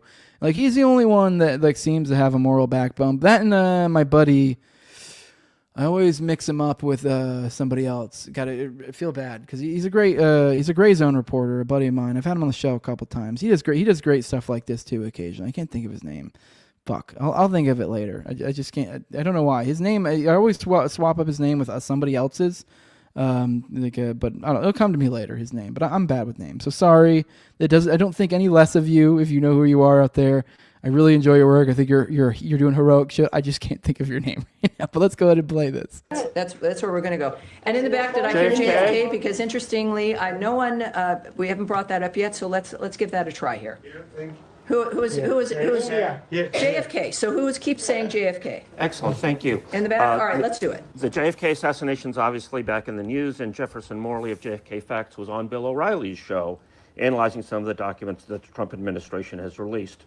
One of the revelations that he discussed was the fact that James Angleton, the CIA counterintelligence chief, had relied on Israelis as part of his intelligence gathering operations, which included monitoring Oswald prior to the assassination. It's indisputable that he kept him under surveillance for 4 years, from 1959 to 1963. These new documents point to an Israeli connection using Israeli agent to monitor Oswald. As you may be aware, JFK in the summer of 1963 was deeply concerned with Israel acquiring nuclear weapons. He had sent a series of letters to Ben-Gurion, Israel's founding prime minister, demanding that Israel allow inspectors. Ben-Gurion resigned just when he was pressed on the issue by JFK. Something I can say to this. God, look at that little troll. That was a prime minister of Israel. All right, let's keep going. Yeah, I do. I got a question for you. Right. I do have to say that. I say that as I say Sam. I say the other side. It's like, here's a good troll. That's a bad troll on the right. Sam Hussein is a shit though. But this dude's pimp. All right. Israel continued stalling the inspections, and JFK was, of course, assassinated in November. Every president since has adopted Israel's policy of refusing to acknowledge the existence of Israel's nuclear arsenal. My question to you is, will this administration finally do so? Boy, we went from JFK from. Watch this. This is so pathetic. It's just so obvious, but keep. And then to now Israel's Will you nuclear acknowledge arsenal. Israel has No, nuclear weapons? I understand. I understand. Here's The question was, will you acknowledge Israel's nuclear what I will weapons? tell you about the JFK files. Keep in mind, you can even see, I know you guys probably see my little eye thing. We're at a minute 44. This thing goes on for 3 minutes and 4 seconds. So I think you guys smell what I'm stepping in. I'm not There's asking about about 80. the JFK Excuse me, files. sir. So she's going to spend about a minute. Tell us about JFK files. Please. Thank you. About 80,000 pages of unredacted records related to the Kennedy assassination are currently being released, and I think that they've finished at this point by order of President Trump.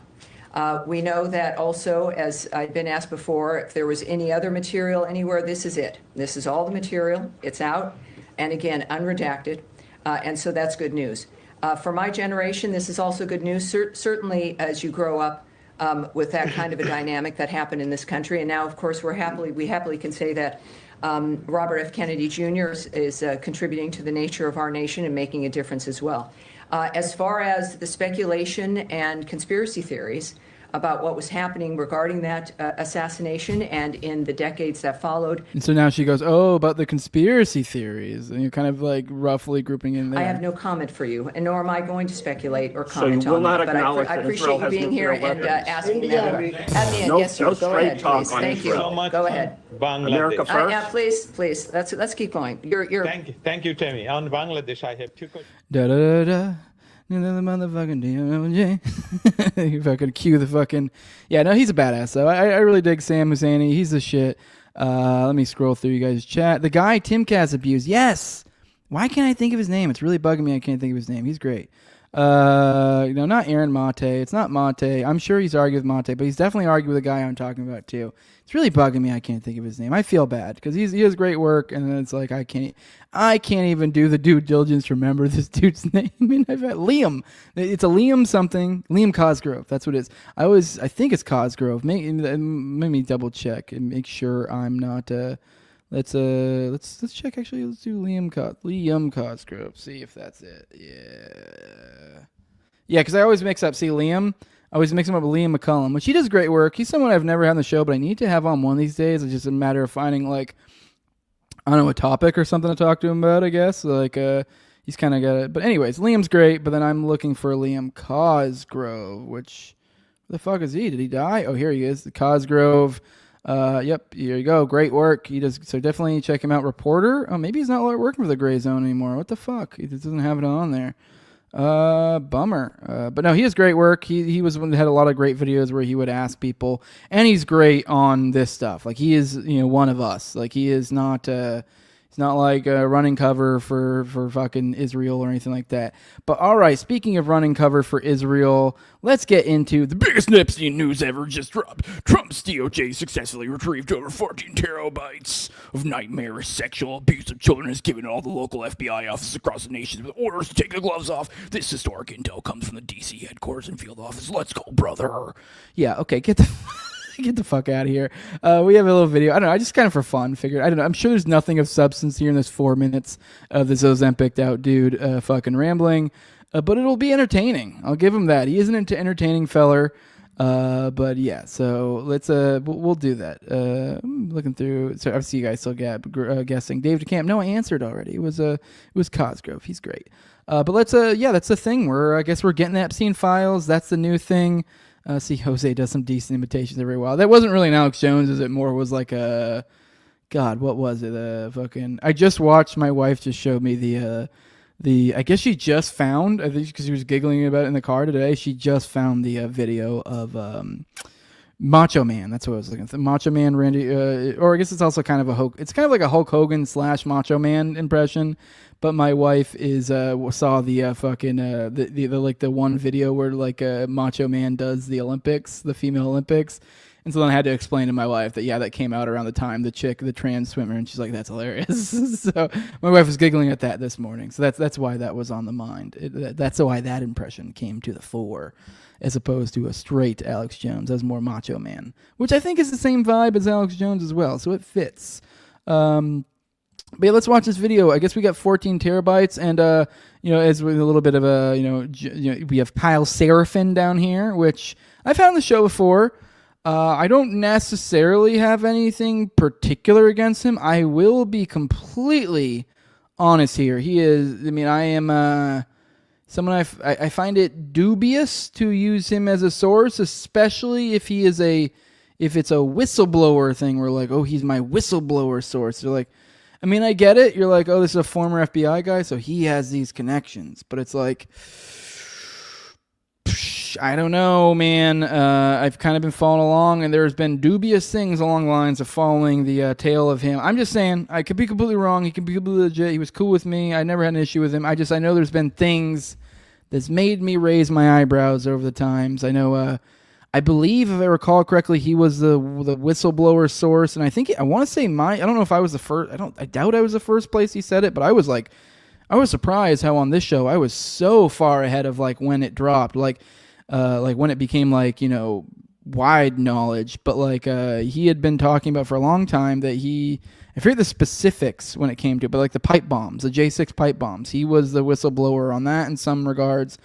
He, on my show, like well over a year before it, went big on Daily Wire, because I guess he talked to Daily Wire and the story went really big on the pipe bomb thing. But he'd talked to me like almost a year ago, said the same exact shit.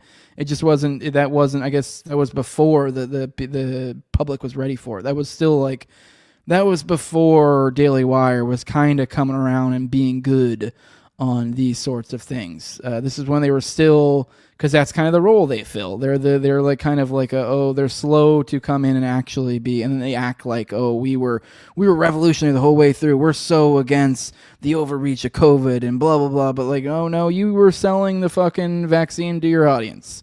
That's what we're dealing with. So.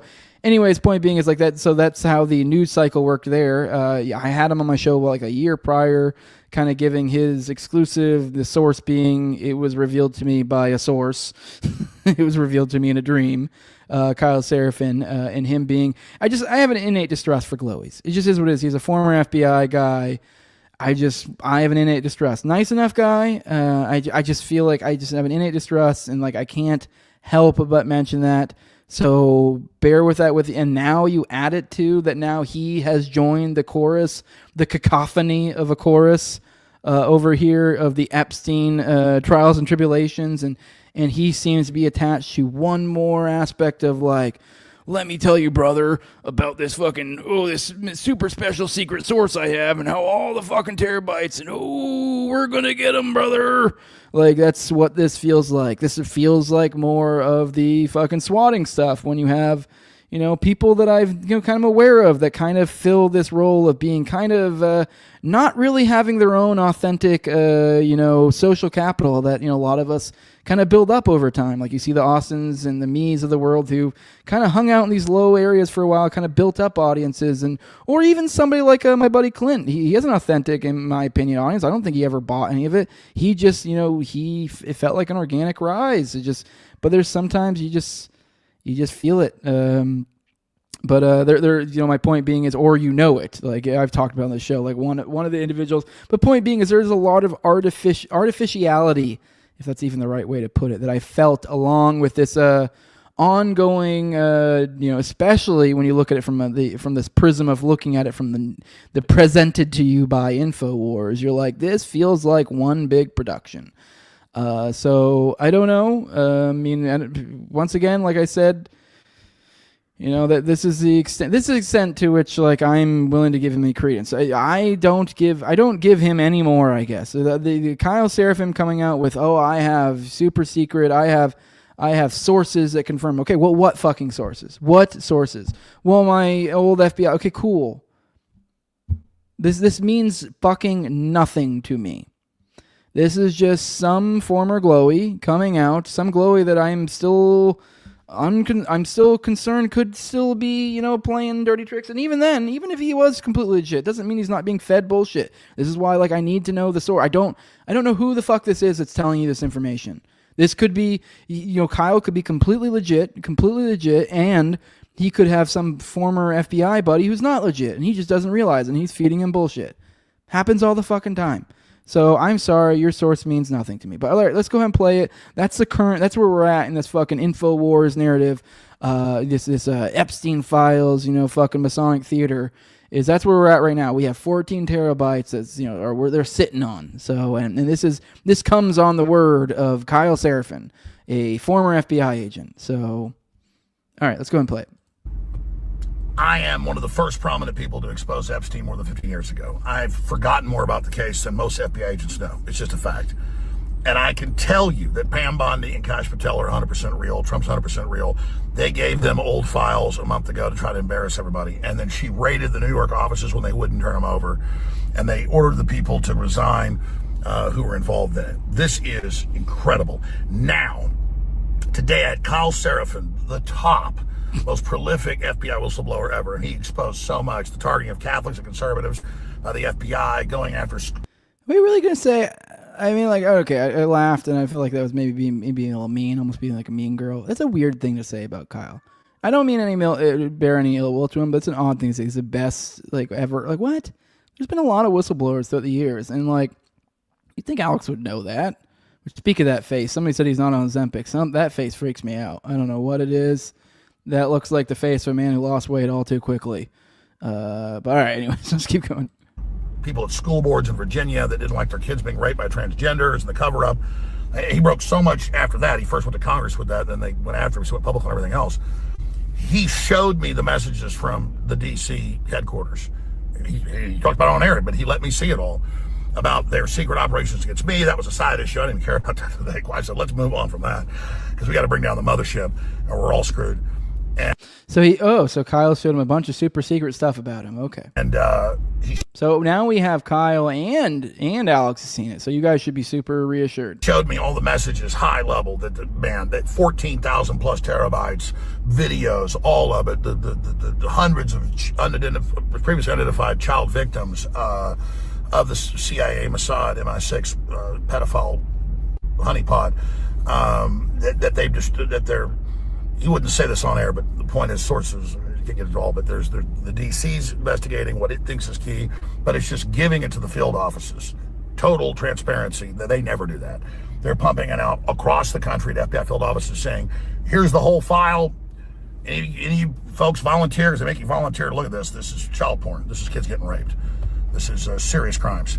And they're just turning them loose. And he showed me the stuff in DC, high level. He showed me people he knows in field offices going, holy shit, they just gave us oh my God. And they've got to go in the secure, area to look at it.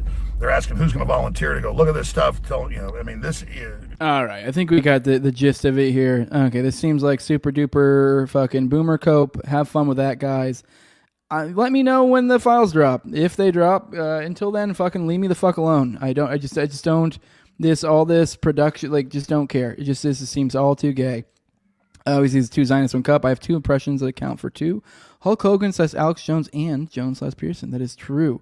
I do want to. I did see. Let me see. I do want to show this real quick.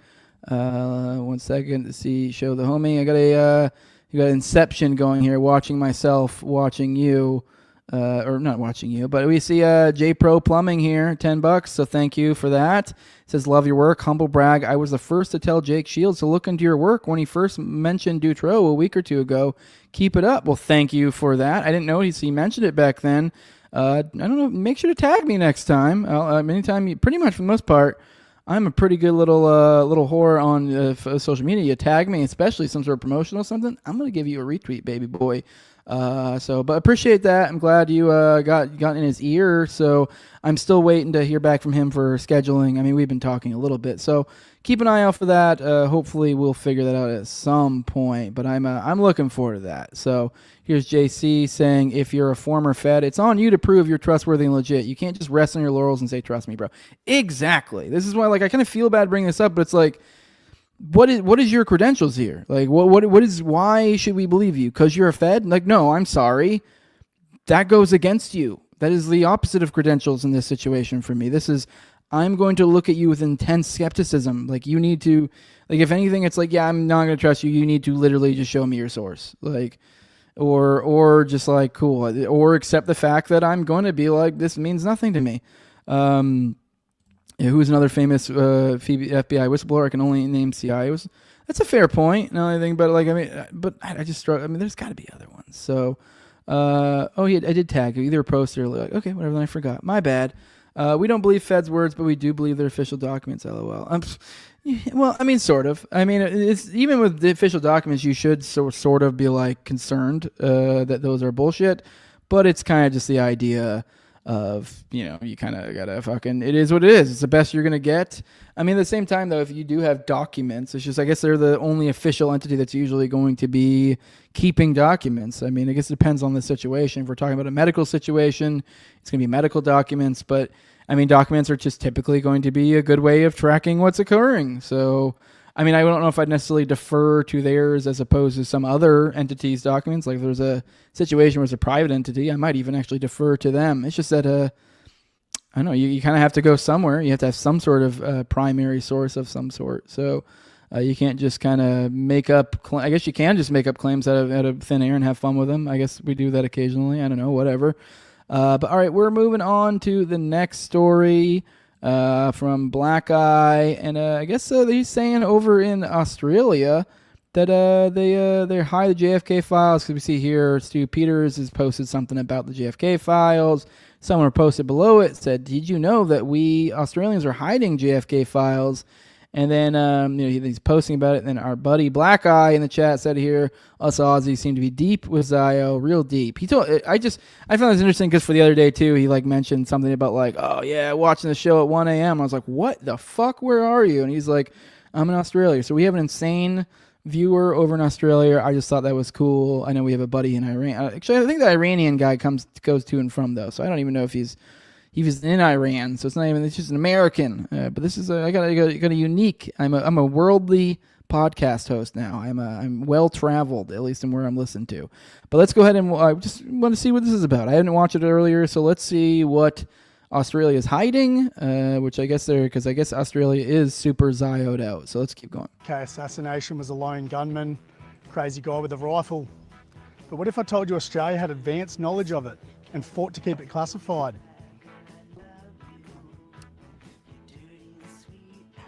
Enter CD971, a classified Australian intelligence file that links Canberra to the murder of JFK. Before JFK was assassinated, anonymous phone calls were made to the US Embassy in Canberra. The caller claimed a Soviet plot was in motion to kill Kennedy. Those calls were intercepted by Australian intelligence. They knew something was coming.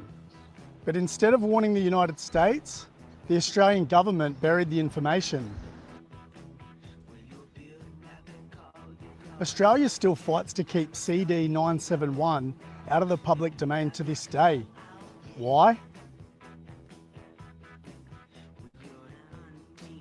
Because if it gets out, it could prove that intelligence agencies knew more about JFK's murder than they ever admitted, maybe even who really pulled the strings.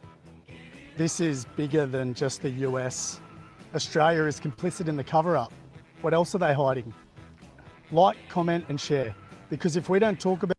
All right, cool. I mean, that's interesting. That's new info here. I'll give this guy a little retweet just for that. But it's interesting. It's interesting that I guess they're hiding information.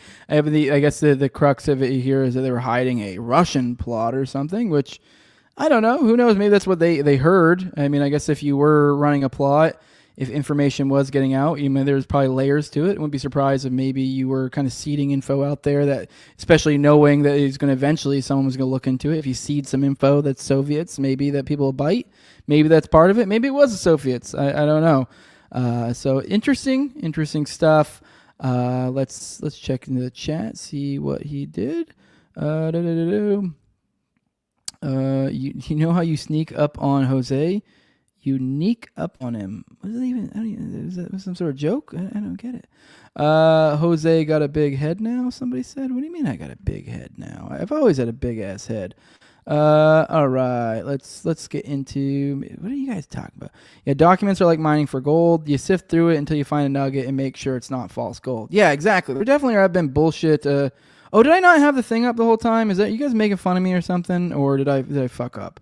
Or did I just take it down? Whatever. I don't know if I can never tell if you guys are just dicking with me in the comments or what. All right, well, let's get to the last story of the day. We're going to cover the records. We're going to do kind of like an Oklahoma City bombing update. We see some records about FBI's involvement in Oklahoma City bombing remain sealed by a judge. So let's kind of see what's going on with that. We have all this disclosure going on. And this is a disclosure I want right here. I want some Oklahoma City bombing disclosure.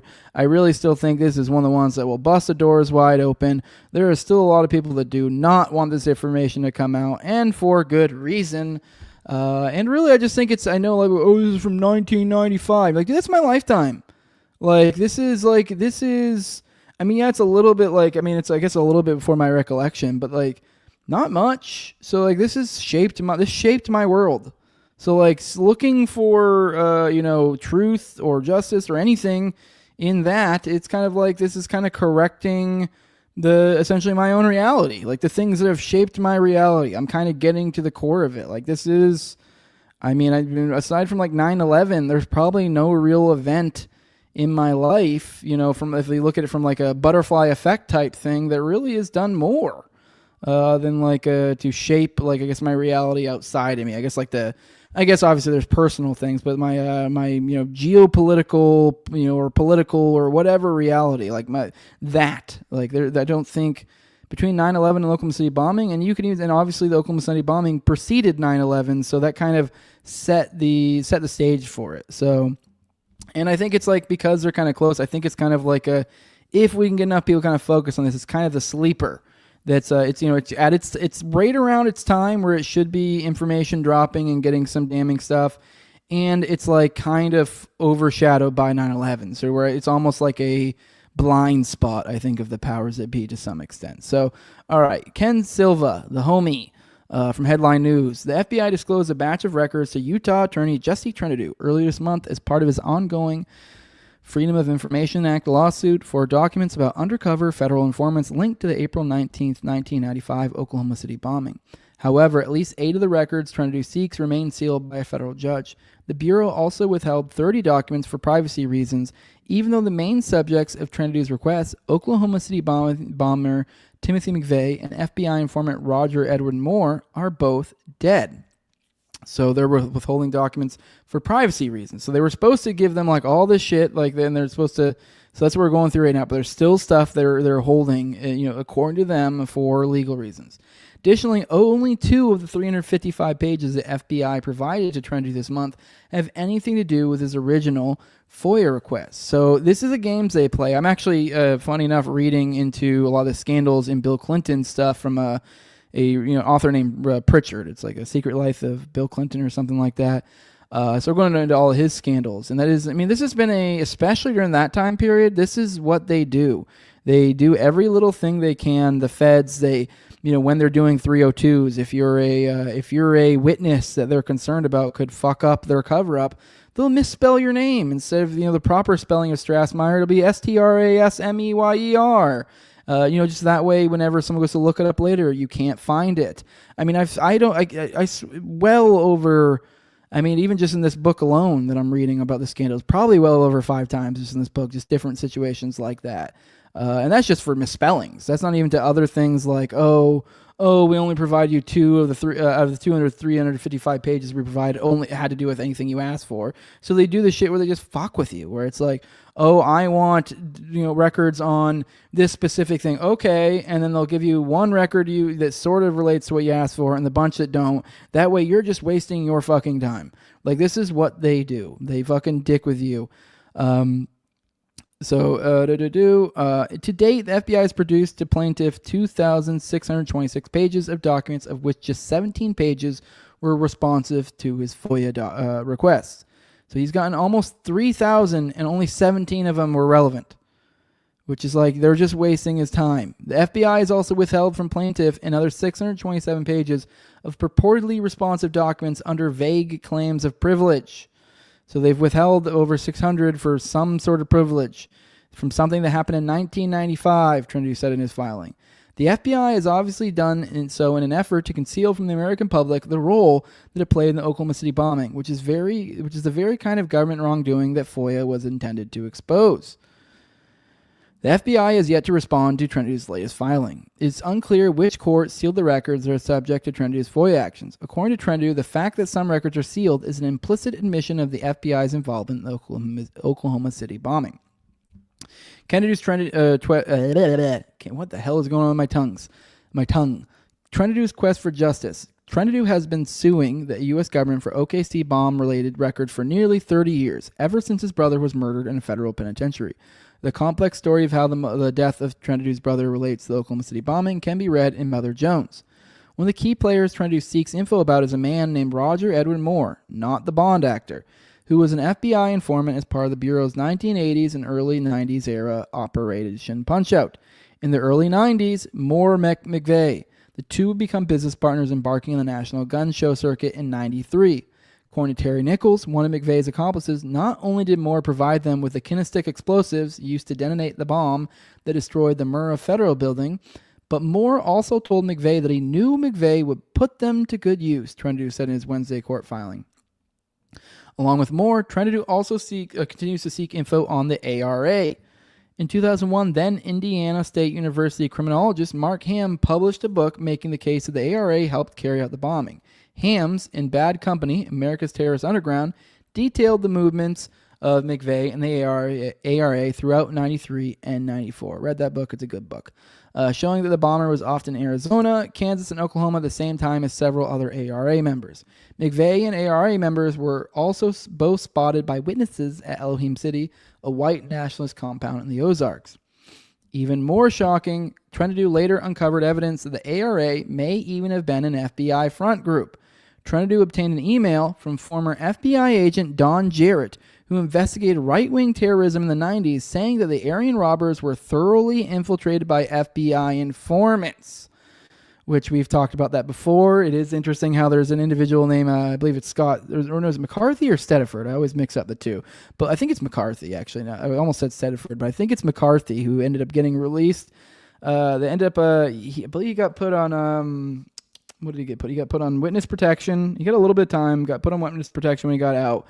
And then he, his business ventures, he got them to do like a meta campaign, some sort of online ad thing.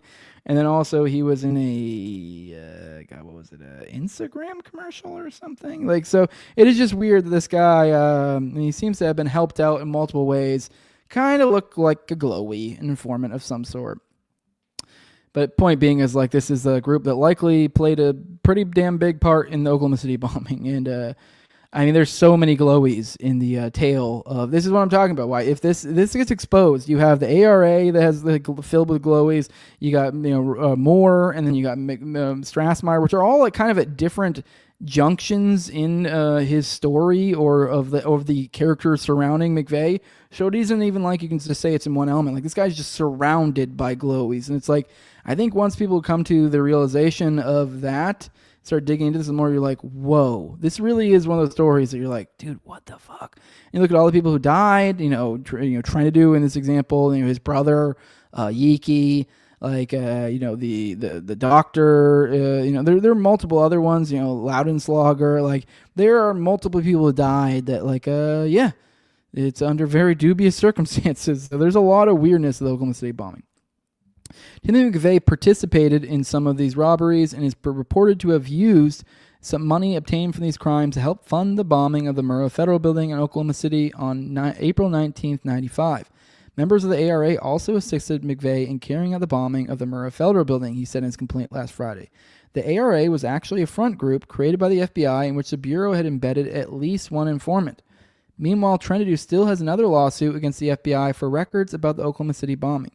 The lawsuit, which has been going on for decades, seeks surveillance footage of the blast. The FBI has denied that such footage exists, but Trinity has evidence to the contrary, including a Secret Service investigative memo that describes the surveillance footage. They describe it down to the time stamps. They go down to the exact time, and if I'm recalling correctly, I'm almost certain that's also a document that speaks of a second person getting out of. I think that it's not even they say a second person. They don't explicitly say it, but they mention persons, or I can't remember what word specifically, but plural. They use a plural word to describe the individuals getting out of the car instead of singular. So it's extremely clear there is more than one person that gets out of the car in that thing. So that proves guess it doesn't prove, but it heavily implies John Doe 2 and that there is surveillance footage out there, because how the fuck would you know this down to the exact time if you don't have this? Because we never saw footage of that. The footage that Trent actually did end up receiving at some point, because he did receive after his FOIA lawsuits, because we didn't have any security footage, he, pressed for the surveillance footage. He did receive some, but the irony of all that footage he receives, they all seem to cut off right at 9:01. And the old bombing happens at 9:02 for those who recall. So, how is it that all the surveillance footage just happens to cut off at the exact same time? Isn't that weird? Because it wasn't just one camera, so all of them seem to cut at the same exact time. So, he's still dealing with that one. There he was to have FBI informant turned whistleblower John Matthews testify on his behalf about how the Bureau was monitoring McVeigh in the lead up to the attack. However, Matthews changed his mind about testifying the night before he was supposed to take the stand, leading to Trentadue alleging that the FBI engaged in witness tampering and threatened Matthews. Trendadue's allegations have been subject of a court-appointed investigation for the last nearly 8 years. The investigation has been conducted behind closed doors with gag orders on all parties. All right, we actually finished with all the content kind of early. I didn't have it up again, did I? God damn it. I did this again. What is my problem, man? But yeah, this was the story. I didn't have this up the whole time. Whatever. This is I like to have the visual aid for you. Not that you guys really need it, but the audio guys are probably like, what is he complaining about? All right, I have one more thing for you guys. Give me a second. I actually wasn't going to do it, but hey, we got a little extra time, so let's end on a little bit of LOLing. Some funsies here. I got something I think will make you guys giggle, because I kind of I guess it's like making up for something I didn't really promise before, but I sort of almost promised. So here's something. I told you a long while back, that we were going to cover a thread making fun of James Lindsay, but I didn't really end up getting into it because it's just other news. I mean, he's low on the totem pole, but I got through a lot today, and so we have a little bit of time left over just to observe him in his natural element, and just kind of laugh. Before we do that, I do want to take a second to point out from Eddie Grimm sent me $10. Said get a free case of beer for my birthday. Here's $10. I don't drink beer, Eddie, but thanks. Now I have to. God damn it.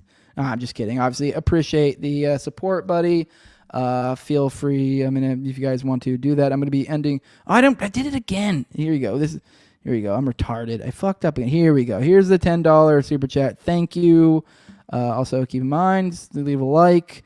It's probably not updated. It probably have more likes. Go check me out on Rumble, baby boy. But let's get over to here. We're going to make fun of James Lindsay for a minute. And honestly, I don't even really have to provide any commentary here. We're just kind of, I think, probably just let the video roll. And you guys will just kind of naturally laugh as you go. And by the way, I've already seen other, LOL moments from whatever the hell this is. I've seen in group chats other people share like, oh, do you see what James Lindsay's doing? Because that is, it is pretty hilarious. So this is there's other ones. So maybe I'll bring up more. Maybe this will be like we can also almost outro it. This will be like we just make fun of James Lindsay in outros. Just I don't know. I hope he keeps doing these speeches. I'll keep his career alive by doing this for a long time, just to get more of these. So I'm fine with that. I know to some extent, these individuals end up existing just off of your ire, and I think that's kind of the business model of James Lindsay these days. I don't even know who his audience is, other than people who his audience is just like a reaction to things. Eventually, so essentially, it's just he's becoming like a misfit patriot, where he exists because, I don't know, maybe he's botted and because people think he's funny because he's retarded. So let's go ahead and play this. I think you'll get what I'm getting at. It's comedy gold, but none of this was intended to be comedy. Face a lurch from our young people into Nazi ideology, into anti-Israel hate, into anti-Jewish sentiment, into racism like we have not seen in decades, maybe ever. How do we stop this? I was going to start with a joke. My friend said, tell a Jewish joke. Here's the Jewish joke I picked up on the internet. Maybe you won't get it. I am paid by Israel. I got to say, I just recalled where this was at because it actually mentions it later. For some reason, I couldn't think of it a second ago. This is a PragerU event. Anyone who knows the history of PragerU, knows the irony of that. Like, this was a joke. No one laughed. He goes, He said, PragerU. PragerU is basically a Hasbro company. Like, fucking Prager is J'd out to the max. He's J Maxing, dog. He is peak J. Like, he's, done. I don't remember all the sorts we've covered it on the show. I can't tell you offhand, but he has done some like Mossad type stuff. This is pretty sure, like, it's like, I want to say even like his like head of, like, he's got people that are like former idea. It's basically a subsidiary of Israel. Like, that's what PragerU is. I think it's fair to basically say that. And then we have this guy speaking at it. The last like 30 seconds is just him like begging for money for PragerU. So yeah, he is being paid by the Jews to say this in a sense. Yeah, I mean, and obviously I say the Jews. And for anyone I guess who's new to this, if you're just retarded and you need it to be said, I don't hate Jews. I don't even have a problem with Jews. Most of this is just tongue in cheek. I mean Israel. Like, and then like when I say like, oh, he's funded by Israel, like, I don't genuinely actually have a problem with Jews. And I know a lot of people, I have some audience that might be upset about that and like, oh, we got to shit on Jews altogether. I'm like, and I do think there is an issue in the same sense of like, there's something to be said in the same sense of like with the Floyd riots and stuff. There's something to do with like this like public, it's like collective consciousness. It's like this like idea push of like collective race consciousness. And we see that with like, we saw that with like with like blacks when it came to like, and I think that we've done a good job of kind of breaking that. I know less and less people in modern time is like even like my like minority friends that are like seem to be less devoured by that collective consciousness. They're more like they're not tapped into that less. They're more like, yeah, that was silly, that is dumb. Like, oh no, we're cool. Like, it seems to be, nature's improving, but we still have that somewhat, I think, with Jews. So there is something to be said there.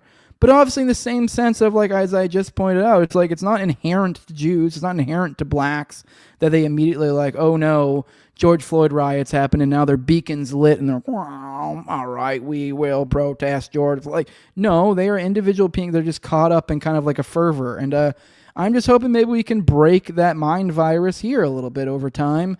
I think we did a little bit. I say we, and I didn't really have any real part in it other than making fun of people, I guess. But in a sense, the royal we, I think maybe we can. So that's kind of the same idea here. I don't really inherently, just in the same sense of when the George Floyd riots, I don't like hate blacks as a whole. And I'm sure like you can be like I could make some race science jokes of like if I point out like statistically, like sure, you could say statistically maybe I don't like most of them, but then again I probably statistically don't like most whites either. So like at the end of the day, like people are people and they're individuals. I mean, like, yes, you can make guesses, statistical guesses based on things like that, but it's not the most, it's probably one of the least reliable, metrics to use. So, I mean, we can have jokes and have fun with it and recognize reality, but at the end of the day, like, hating someone explicitly for their race is just dumb. I mean, I'm not going to be like upset about it at people who do it. Go right ahead, have fun with it. I do think it's kind of dumb. So, but all right, let's keep playing it. I don't know. Make these remarks.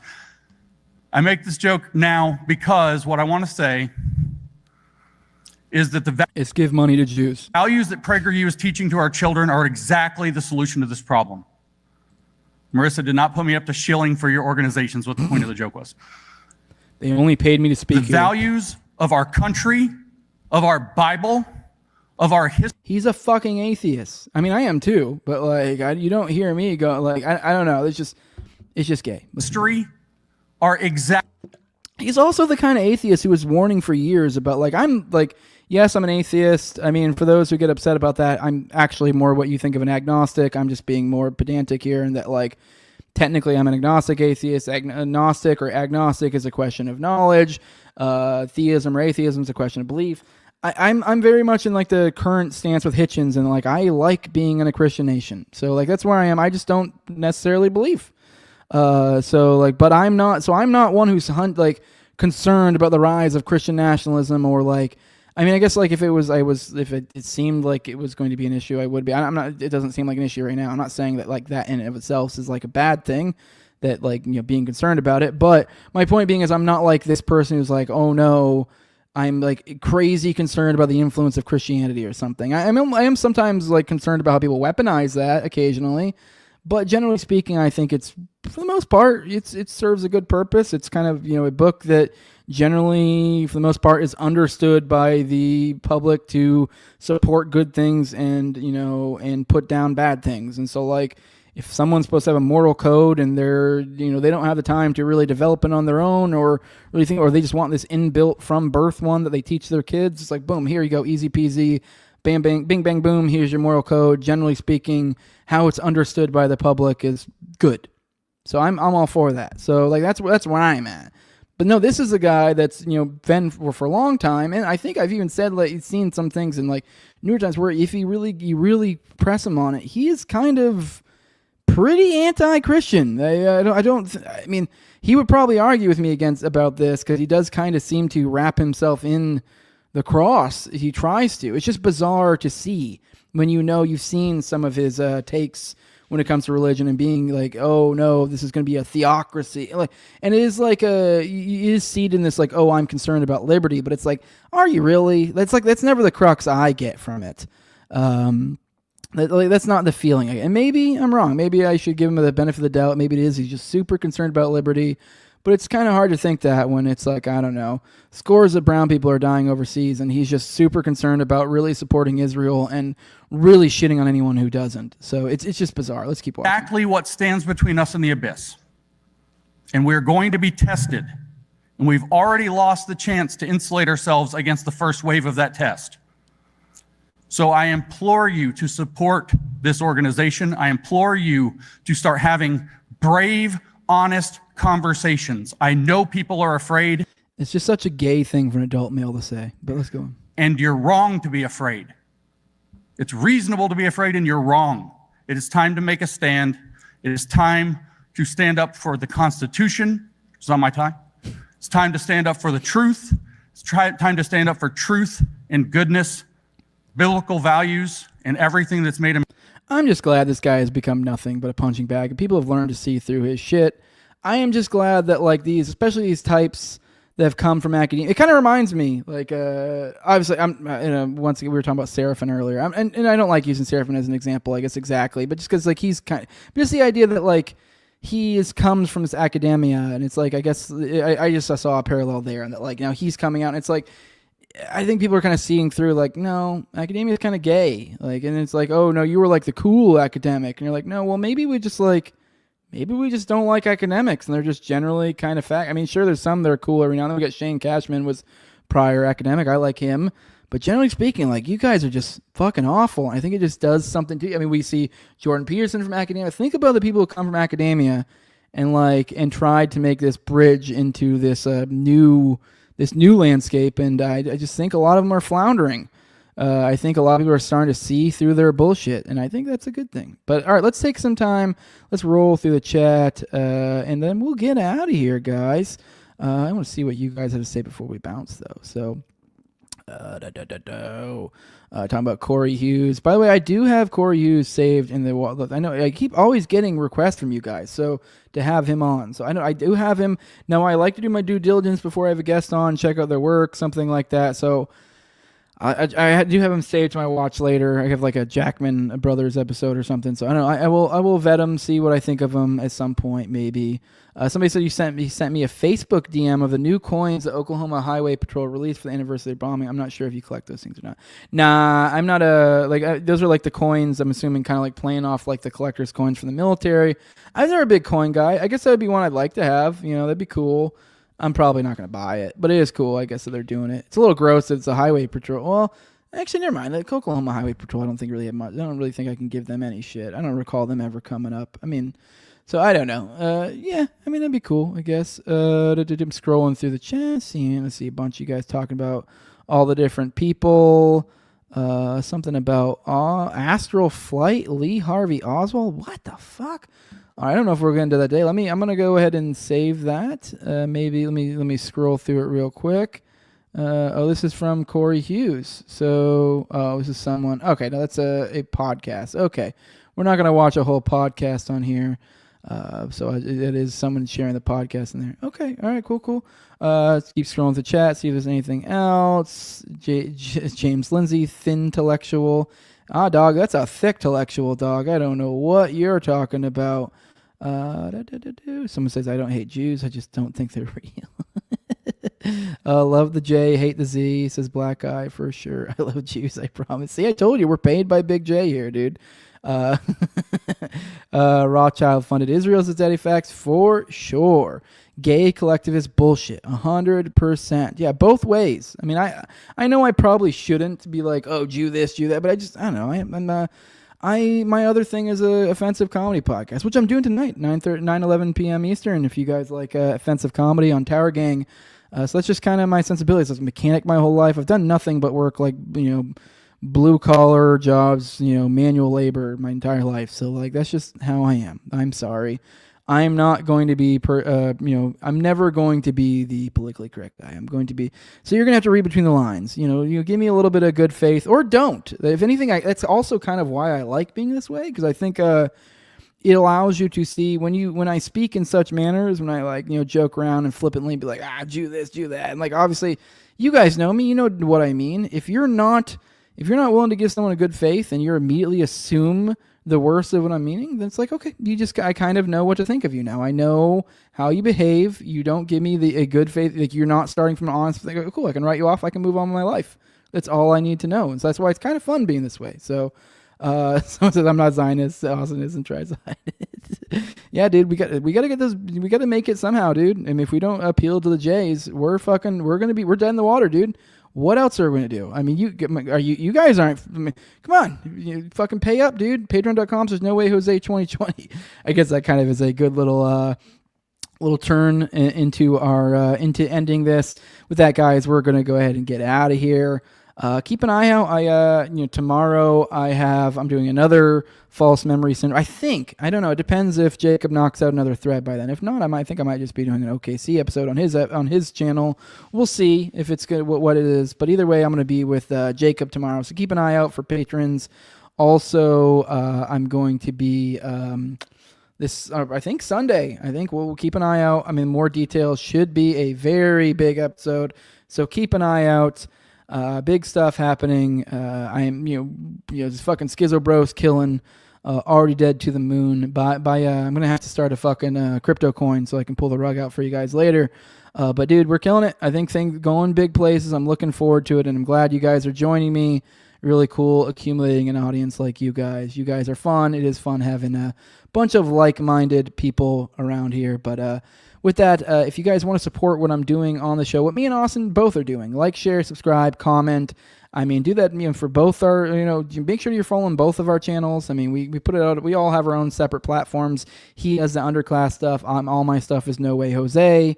Obviously, we do the Morning Dump and Already Dead together, so that goes out on both of our channels. That's where you get that. But so yeah, like, share, subscribe, 5-star reviews on the Spotify, iTunes. All of that goes a long ways. Helps out big time. Helps us, do more for you guys. So if you guys, if you aren't able to chip in a buck, help make this show grow. It'll get to a point, dude, all we're going to do is up the production value, get better content. Hell, like as I said earlier, if I ever get to a point where this is like what I'm doing full time, I'll probably be doing the daily streams, probably doing the 2 paywall, and I'd probably add some sort of research to it as well, some sort of writing papers or something, articles, likely probably mostly Oklahoma City bombing related. So I'm just kind of digging into areas that I really want to hone in on research and take me to another level, to where I'm like, kind of almost like Austin level, fucking like boom, boom, boom, boom, boom, that kind of bridge that gap. And then, but yeah, with that, obviously, I did mention, we mentioned that obviously you can get into dough if you want an actual product for your support, because that's supporting the show as well. So, if you're supporting those who support me, helps out a lot. But if you do want to directly support me financially, you got patreon.com/nowayjose2020 for that. Cash is king, baby. That's really the best way you can do it. But obviously, if you're not in a position to do so, please don't. I want you guys to succeed in life as well. But patreon.com/nowayjose2020, like I said, lowest level is $2. At that $2 level, you get all assortment of benefits. You get early access to episodes. Like I said, I'm trying to do 2 a week these days. So it's like 1 to 2 a week. And I'm shooting to building up my backlog to 4 behind the paywall. And once I hit 4 behind the paywall, I'll probably start releasing 2 a week to the public as well. So point being is, if you're a supporter, you're going to be getting a lot more value here soon. And also on top of that, if you're not a supporter financially, you'll be getting more value too. So win-win on both sides. But you get those early episodes. You also can get the ad-free RSS feed there. And then then also on top of that, you get the access to the video chat function on me and Austin's weekly call-in show, which is already dead, which is at 9:30 p.m. Eastern on Tuesdays. Obviously, that's 6:30 if you're on the Pacific Coast. So pop in for those. We love to hang out with you guys. Or if you're not, so if, whether you're not, if you're not able to normally make these morning ones, pop in for the already deads. Or obviously we're here pretty much every day doing these morning dumps at 10 a.m. Eastern. So that's obviously, and then also the high level of my sponsor or my Patreon. Those are my sponsors. I give them a shout out every episode as a big thank you for supporting the show. And my co-host and Terror Gang at Terror Gang Toad, also at @BrigadeDs, at ZOVRACK, at @_Infant Zeal, Tim Tuttle, at John Klebold, Will Bell's Delicious Blueberry Rabbit Eye Wine, big fan of the show, Torrin May, and then at INWARD Lover. Also, I always forget to mention, I really should put it earlier in the plugs because it makes more sense earlier, but also give me a follow on social media. At Terror Gang Jose is probably the best place to do that at. That is where if you tag me and stuff, I will, this is where I bring it up. Like I brought up the Australia thing today. I'm usually pretty good about responding. So if you guys are tagging us, you guys are eyes and ears out there on good stories. So if you see something, you're like, oh, this would be great to cover on the show, tag me in it, tag Austin in it, tag both of us in it. Let us know. We'll bring it up. But with that, guys, we're going to go ahead and get out of here. Leave a like. Love you all. We're out. Deuces. See you all saying bye-bye, bye-bye, bye-bye.